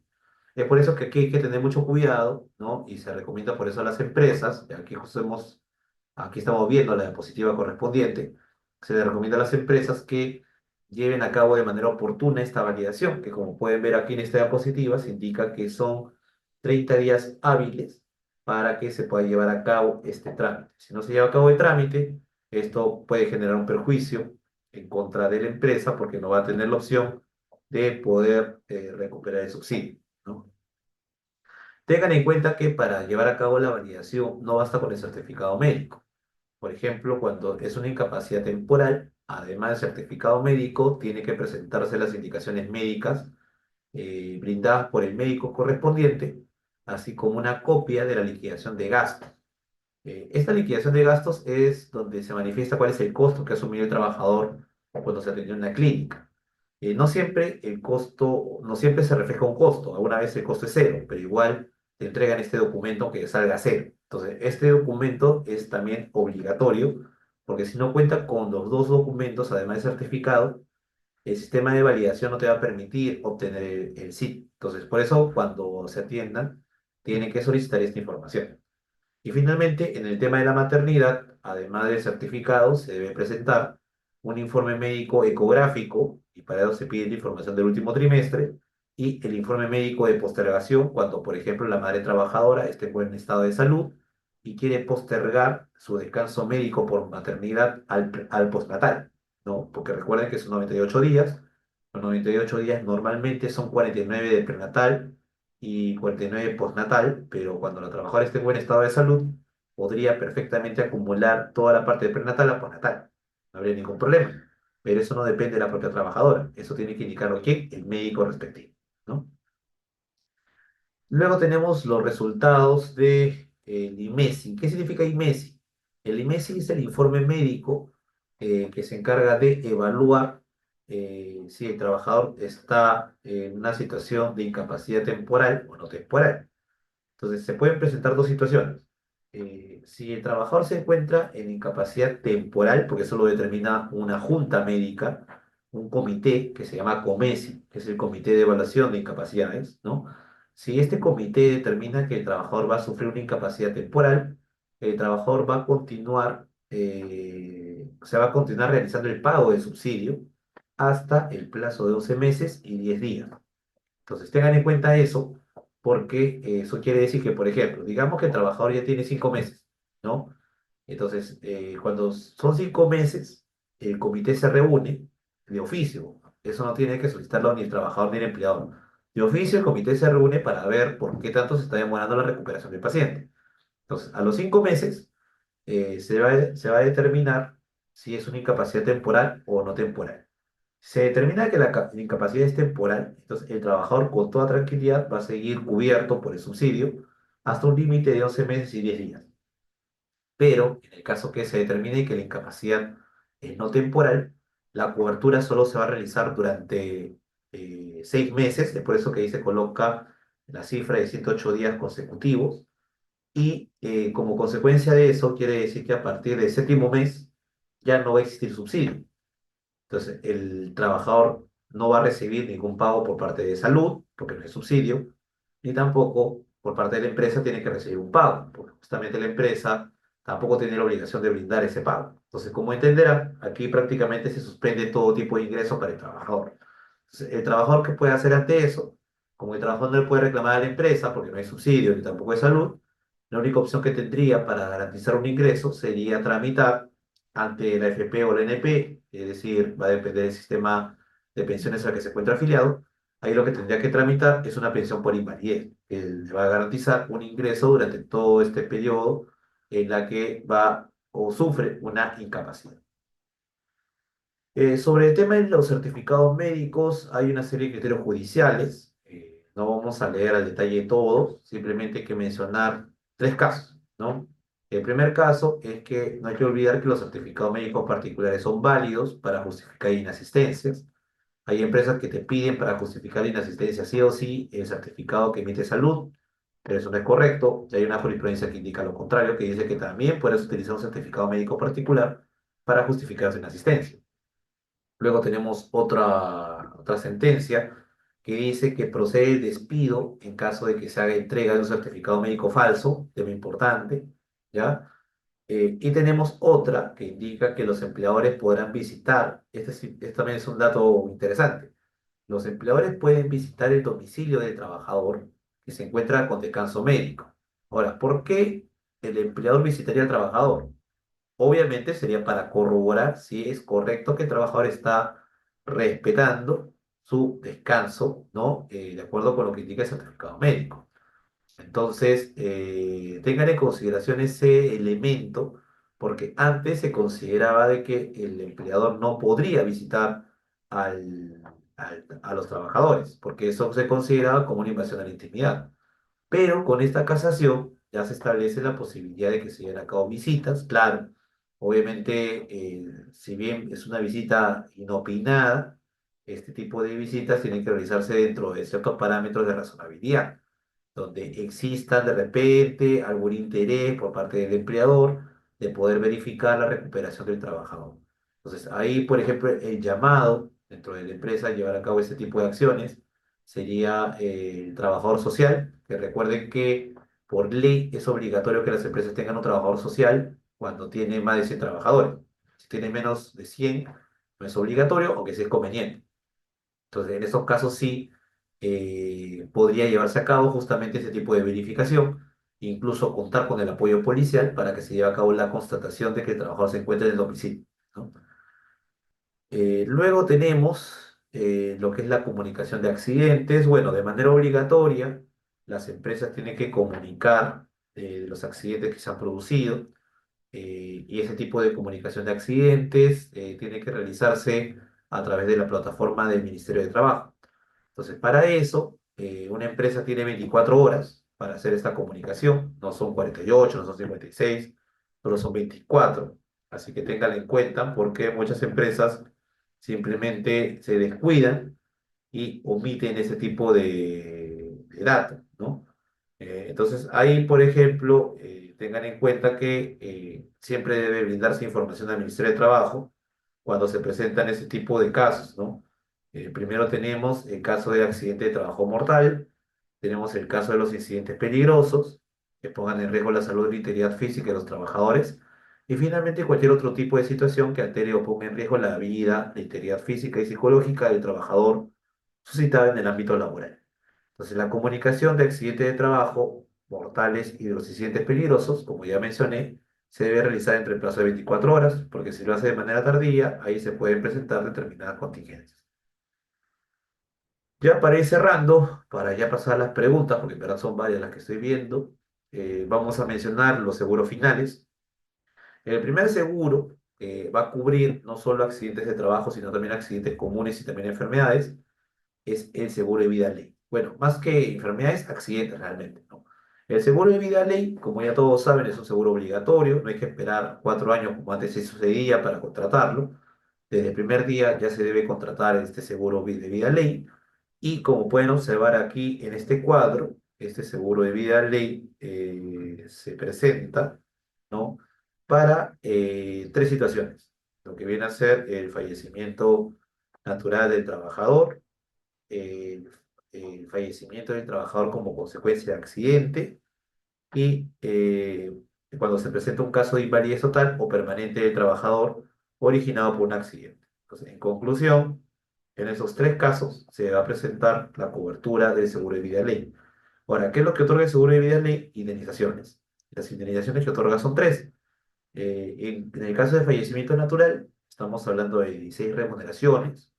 En el caso de fallecimiento del trabajador como consecuencia del accidente y de la invalidez total, allí estamos hablando de una indemnización de 32 remuneraciones. Entonces, como pueden observar, sí va a existir un tratamiento especial para efectos del pago de esta clase de remuneraciones, ¿no?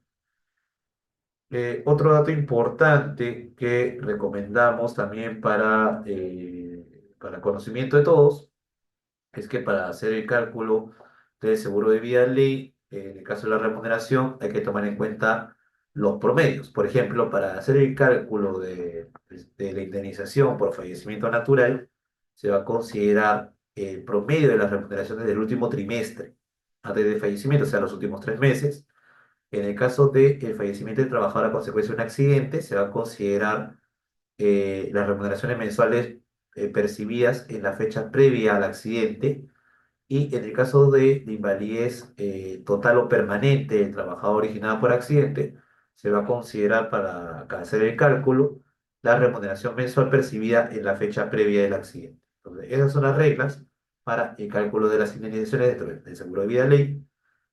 Luego, esto ya lo hemos comentado en la sesión anterior. Recuerden que también hay que contratar el seguro complementario de trabajo de riesgo, que son dos, el seguro complementario de trabajo de riesgo de salud y el seguro complementario de trabajo de riesgo en materia de pensiones.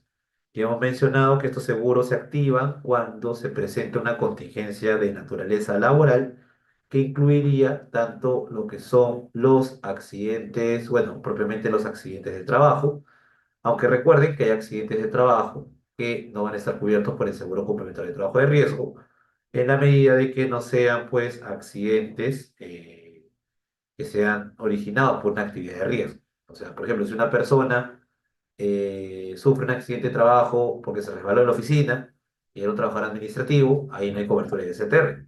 Simplemente se genera la cobertura normal del seguro de salud, ¿no? Ahora, con relación a cada una de estas coberturas, tanto de la de salud como la de pensiones, porque son dos, en el caso de salud, ¿qué es lo que brinda el ESTR? El ESTR lo que va a brindar es una cobertura que implica la asistencia y asesoramiento promocional en salud ocupacional. Aquí vemos aquí una diferencia con respecto al seguro normal de salud, porque ahí el asesoramiento se da por un tema general de salud. En cambio, aquí ya se habla de un asesoramiento específico de salud ocupacional. Entonces, ya acá hay una distinción. En cuanto a las atenciones, DSTR Salud brinda atención médica, farmacológica, hospitalaria y quirúrgica. Entonces, por eso, cuando se requieren realizar operaciones, el DSTR se activa y es más conveniente para efectos de los tratamientos, ¿no? Luego tenemos también que, como parte de su cobertura, el STR Salud brinda rehabilitación y readaptación laboral al trabajador y finalmente va a brindar también aparatos de prótesis y ortopédicos. En cuanto a la STR Pensiones, observamos que va a otorgar tres tipos de pensiones o prestaciones económicas. La primera es la pensión de sobrevivencia. Ojo, eso no es incompatible con la pensión que otorga el sistema de pensiones, ¿no? Así que ambas pueden concurrir, tanto lo que viene a ser del sistema de pensiones con lo que corresponde a la STR. Entonces, aquí va a haber una pensión de sobrevivencia, hay una pensión de invalidez también la que se va a otorgar como consecuencia de este SSTR, y finalmente también se va a generar una cobertura de los gastos de sepelio, ¿no? Entonces, acá tengan en consideración por eso que el STR se activa, ¿no? Y otorga ese tipo de beneficios especiales a los trabajadores que han sufrido accidentes o hayan fallecido como consecuencia de un tema de índole laboral. Ahora bien, ya para cerrar y pasar a las preguntas, en cuanto a las multas de la SUNAFIL, en materia de seguridad y social, ¿sí? Tengan en cuenta que se presentan dos tipos de multas, que son las más conocidas. Ojo, son varias multas, no vamos a hablar de todas por un tema de tiempo, pero sí queremos mencionar las principales, ¿no? Por ejemplo, aquí una de las multas principales que puede ser sancionada por la SUNAFIL, recuerden, digo recuerden porque seguro ya lo hemos visto, esta Superintendencia Nacional de Fiscalización Laboral que se encarga de sancionar aquellas empresas que no cumplen con sus obligaciones laborales. Y las obligaciones laborales pueden ser las obligaciones, por ejemplo, que vienen vinculadas con el pago de remuneraciones. También se relaciona con el incumplimiento de obligaciones en seguridad y salud en el trabajo. Y también el incumplimiento de aquellas reglas relacionadas con la seguridad social.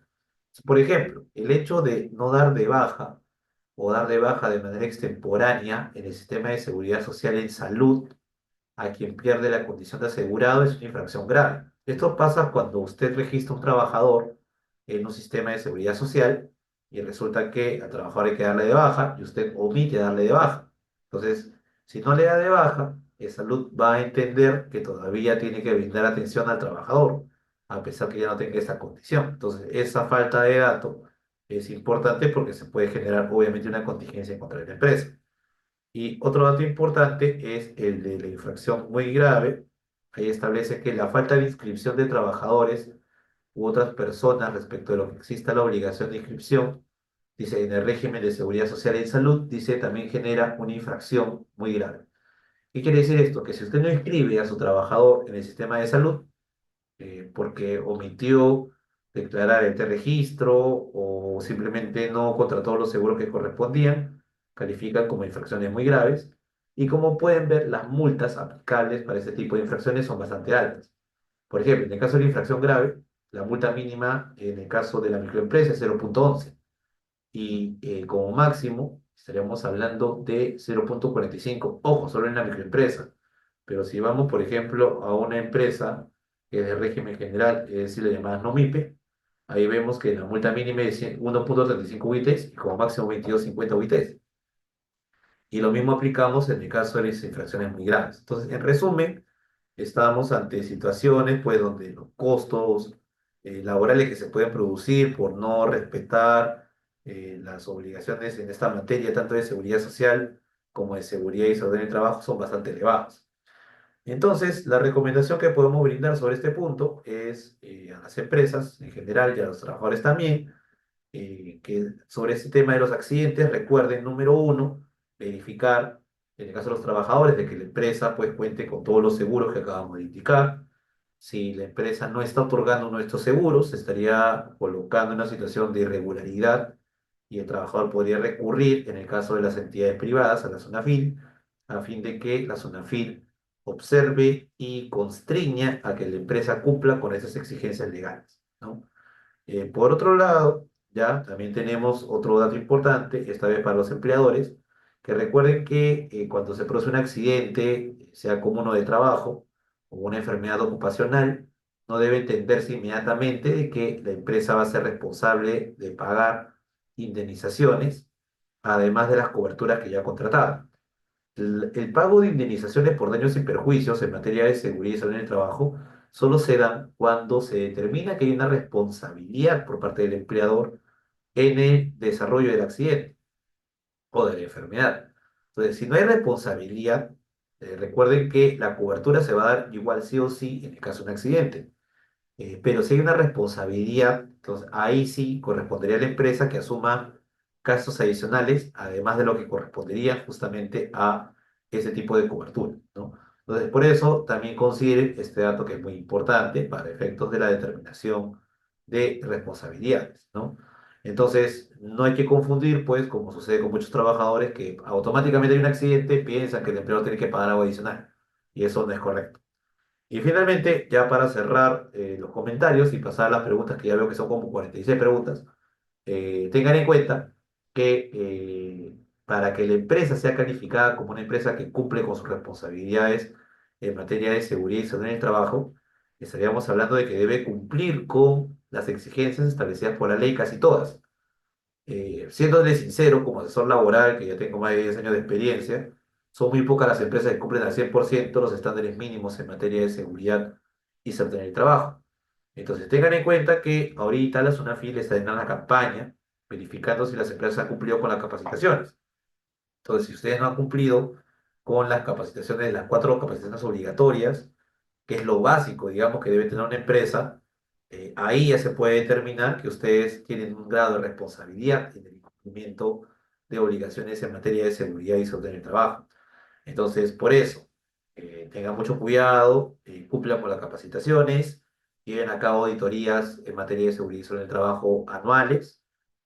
También soliciten información sobre exámenes médicos ocupacionales que tienen que llevarse a cabo cada 2 años, cuando son actividades que no son riesgosas. O sea, en total hay un listado de obligaciones que deben cumplir todas las empresas y por eso es conveniente que se asesoren oportunamente para saber cuáles son las obligaciones que deben cumplir. Bien, con eso cerramos la parte de la exposición. Y ahora sí voy a pasar a las preguntas que están formulando. Son varias, así que lamentablemente no creo que pueda responder todas, pero dentro del tiempo que me queda, que ya es corto, trataré de responder lo principal. A ver, tenemos una pregunta de Javier que dice, ya la respondimos, el caso del trabajador que no usa los equipos, así que ya, eso está respondido. Alfonso pregunta si se podría demandar judicialmente por pensiones de CTR sin necesidad de recurrir a la vía administrativa. Lo que pasa es que, a ver, entiendo que la demanda, cuando tú haces una demanda judicial, es contra la empresa, ¿no? La empresa por no haber contratado el ESTR. Lo que pasa es que si la empresa no ha contratado el ESTR, el seguro complementario de trabajo de riesgo, claro, lo puedes demandar, porque está incumpliendo una exigencia laboral y por omitir ese tipo de contrato, naturalmente se puede calificar esto como incluso un acto de hostilidad. Entonces, sí, es cierto, puedes hacer una demanda de esa naturaleza y puedes exigir justamente como consecuencia de esta demanda el pago de una indemnización por daños y perjuicios. Entonces, sí, se puede dar esa figura, ¿no? Luego tenemos una pregunta de, bueno, él no dice su nombre, simplemente indica lo siguiente. Si hay accidente de trabajo o enfermedad ocupacional, en su opinión, ¿el empleador está obligado a renovar contratos? Ya, lo que pasa es que aquí no hay ninguna norma, a diferencia del caso de la trabajadora que está en situación de embarazo o de lactancia, no hay ninguna norma que obligue al empleador a renovar el contrato cuando un trabajador está dentro de un caso de accidente de trabajo o enfermedad ocupacional. Ahora, con eso no quiero decir, porque se puede malinterpretar, de que si tú tienes un contrato a plazo fijo y justo el trabajador sufre un accidente y está de caso médico o tiene una enfermedad y justo su contrato ya va a terminar, no estoy diciendo que tú no lo renueves el contrato, ¿no? Lo que estoy diciendo es que no hay ninguna obligación de renovar. Obviamente hay que analizar cuál es la causa que origina el contrato. Por ejemplo, si estamos hablando de un contrato en la que el trabajador está a cargo de llevar a cabo una obra determinada, es una obra que va a durar, pues, por ejemplo, unos 2 años. Entonces, la causa que origina el contrato todavía se mantiene porque la obra todavía está pendiente. Entonces, ahí, no renovarle al trabajador cuando la causa todavía existe es una situación contingente porque se demostraría, pues, de que hay una intención de parte de la empresa, pues, de evitar que el trabajador continúe porque, en la opinión de la empresa, puede eso ser calificado como una contingencia. Entonces, ahí sí podría la SUNAFIL, o en todo caso el Poder Judicial, determinar que esto es discriminatorio. Entonces, por esa razón, el único caso en la que se podría determinar la no renovación del contrato, cuando un trabajador sufre un accidente o una enfermedad, es en aquellas situaciones en las que ya la causa que originó la contratación del trabajador ya terminó. Caso práctico, contrato de suplencia. Usted contrata a un trabajador para que reemplace a otro, y ese trabajador, el trabajador que es el reemplazante, es decir, el suplente, resulta que se accidenta. Y justo cuando ya se va, bueno, cuando el trabajador, digamos, ya está a punto de recuperarse, resulta que el titular del puesto regresa. Entonces, ahí no hay nada que hacer, porque recuerden que el contrato de suplencia termina cuando el titular retorna a trabajar. Así que ahí no estamos hablando de ningún acto de discriminación. Simplemente es la propia naturaleza del contrato. Entonces, por eso, no todos los casos de no renovación de contrato significa discriminación. Tenemos otra pregunta, Isabel, que dice por qué las empresas no les dan la importancia que se debe a los PRIM. Ya. Claro, dice ergonómico, dice que, claro, el problema que cuando no se usa este tipo o no se respeta este tipo de exigencia de ergonomía, especialmente en el caso de las sillas, ¿no? Dice que causa problemas lumbares, también en las manos y en las muñecas, ¿no? Eso es cierto. Lo que pasa es que, ojo, hay estándares, incluso guías que han sido publicadas por el Ministerio de Trabajo, en la que se dan un montón de recomendaciones en materias ergonómicas, que tienen que ver con los asientos, con el hecho de que los trabajadores coloquen sus pies en reposapiés, también el mouse que esté bien colocado, lo que se llama un mousepad, etcétera, ¿no? Entonces, lamentablemente, muy pocas empresas le prestan atención a eso, ¿no?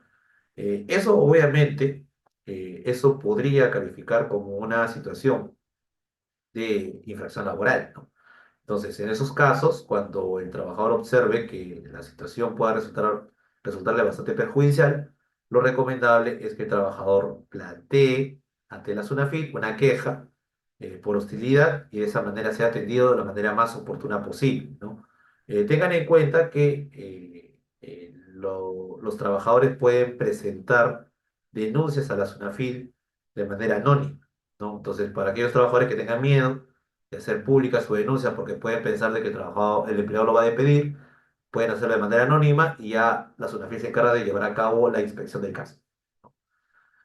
Tenemos una pregunta de Vanessa que dice, ¿cómo se considera si un personal asistencial dice, está llevando paciente con la ambulancia y lo saltan en medio camino? Bueno, estamos hablando ya de situaciones evidentemente ya que exceden los parámetros comunes, ¿no? En todo caso, Vanessa, claro, si estamos hablando de una persona, dice, es un personal asistencial, es un médico, está llevando un paciente y asaltan la ambulancia. Entonces, obviamente es un caso de tercero, es un caso de fuerza mayor que por lo menos desde el punto de vista laboral no tiene ningún tipo de consecuencia, porque igual el seguro se debe mantener, la atención se sigue manteniendo, el caso médico se va a mantener. Entonces, por lo menos, si el trabajador es el paciente, no debería este generarle ningún tipo de contingencia. Entiendo que tu pregunta va por ahí, o sea, ¿qué consecuencia laboral sucedería si un trabajador que se encontraba justo en el momento en que se está trasladando en ambulancia y la ambulancia sufre un percance? Bueno, ahí no estamos hablando pues de un caso de responsabilidad del empleador de ninguna manera. Es un caso fortuito fuerza mayor que es ajena a la responsabilidad del empleador, así que no tendría que pagar el empleador tampoco ninguna indemnización por daños extras que se generen en ese tipo de situaciones. Tenemos otra pregunta de Gabriel que dice, dice, trabajador del sector público. Dice, se traslada en carro o caminando. Dice, de su hogar a un centro laboral y viceversa. Y dice que sufre un accidente. ¿Se considera este un accidente laboral cuando el trabajador está desplazándose desde su casa hasta el centro de trabajo? No, porque recuerden que el traslado desde la casa al centro de trabajo o viceversa está fuera del alcance de, el centro de trabajo del empleador, sea sector privado o sector público. Así que ahí no podemos hablar de accidente de trabajo. Podríamos hablar de accidente común, definitivamente, ¿no? Y va a meditar un descanso médico, pero de ninguna manera podría ser calificado como un accidente de trabajo. Entonces, ahí no se da el alcance, pues, por ejemplo, del SSTR. Tenemos también una pregunta de Tatiana que dice, si decimos que una persona está presentando dolores de espalda y certifica con su certificado médico que en la empresa que trabaja es la que es responsable, ¿no? Ah, pregunta si la empresa debe hacerse cargo de una silla ergonómica. Bueno, sí, porque recuerda que de acuerdo con las normas de ergonomía, que hay una serie de normas, ¿no? El empleador debe adecuar el centro de trabajo a las condiciones o características del trabajador. Esto implica tener sillas ergonómicas, esto implica que tener casilleros, ojo, obligatorio por ley, y también implica tener comedor. Muy pocas empresas lo tienen y por eso se han generado ciertas contingencias. Pero también tengan en cuenta ese dato porque muy pocas empresas cumplen al 100% con esta exigencia.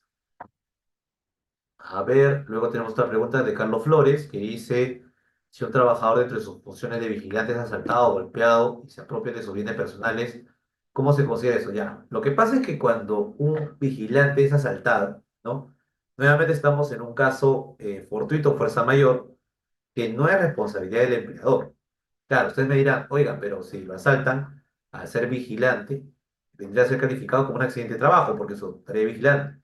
Ah, bueno, definitivamente, ¿no? Pero justamente por eso se contratan seguros, ¿no? Hay seguro de vida, STR, el seguro de salud, o sea, el trabajador va a estar asegurado o debería estar asegurado. Ahora, que frente a este hecho, quiere decir que el vigilante pueda reclamarle al empleador y le reclame indemnizaciones, ya, eso sí no corresponde. Ojo, no corresponde en la medida de que el empleador haya cumplido con la contratación de todos los seguros exigidos por ley. Porque si se observa que hay un incumplimiento, ¿no? De ese tipo de exigencias mínimas en seguridad y salud en el trabajo, o por ejemplo, que el propio empleador haya puesto en peligro a ese trabajador, por ejemplo, no le ha brindado determinados equipos de vigilancia o protección, etcétera, entonces ahí sí podría determinarse que el empleador tenga que asumir el pago de indemnización. Acá pregunta Víctor Vizcarra, si el empleado de limpieza echa mucha agua y el trabajador se cae, si eso califica como accidente de trabajo. Sí, claro, porque si el trabajador, estamos hablando de un trabajador que está en el horario de trabajo, ¿no? En el centro de trabajo, se cae, es claramente accidente de trabajo, ¿no? Porque, ojo, accidente de trabajo, nuevamente repetimos, no tiene que ver necesariamente con el hecho de que el trabajador sufre un accidente como consecuencia de sus funciones laborales. Puede también sufrir un accidente por temas extralaborales, pero calificaría como accidente de trabajo porque se dio dentro del centro de trabajo o dentro del horario de trabajo. Entonces, el hecho de que una persona se resbale, claro, no tiene nada que ver con su actividad en sí, pero sigue calificando como accidente de trabajo. Entonces, no está mal que el trabajador informe que es un accidente de trabajo y evidentemente el empleador tiene que registrar.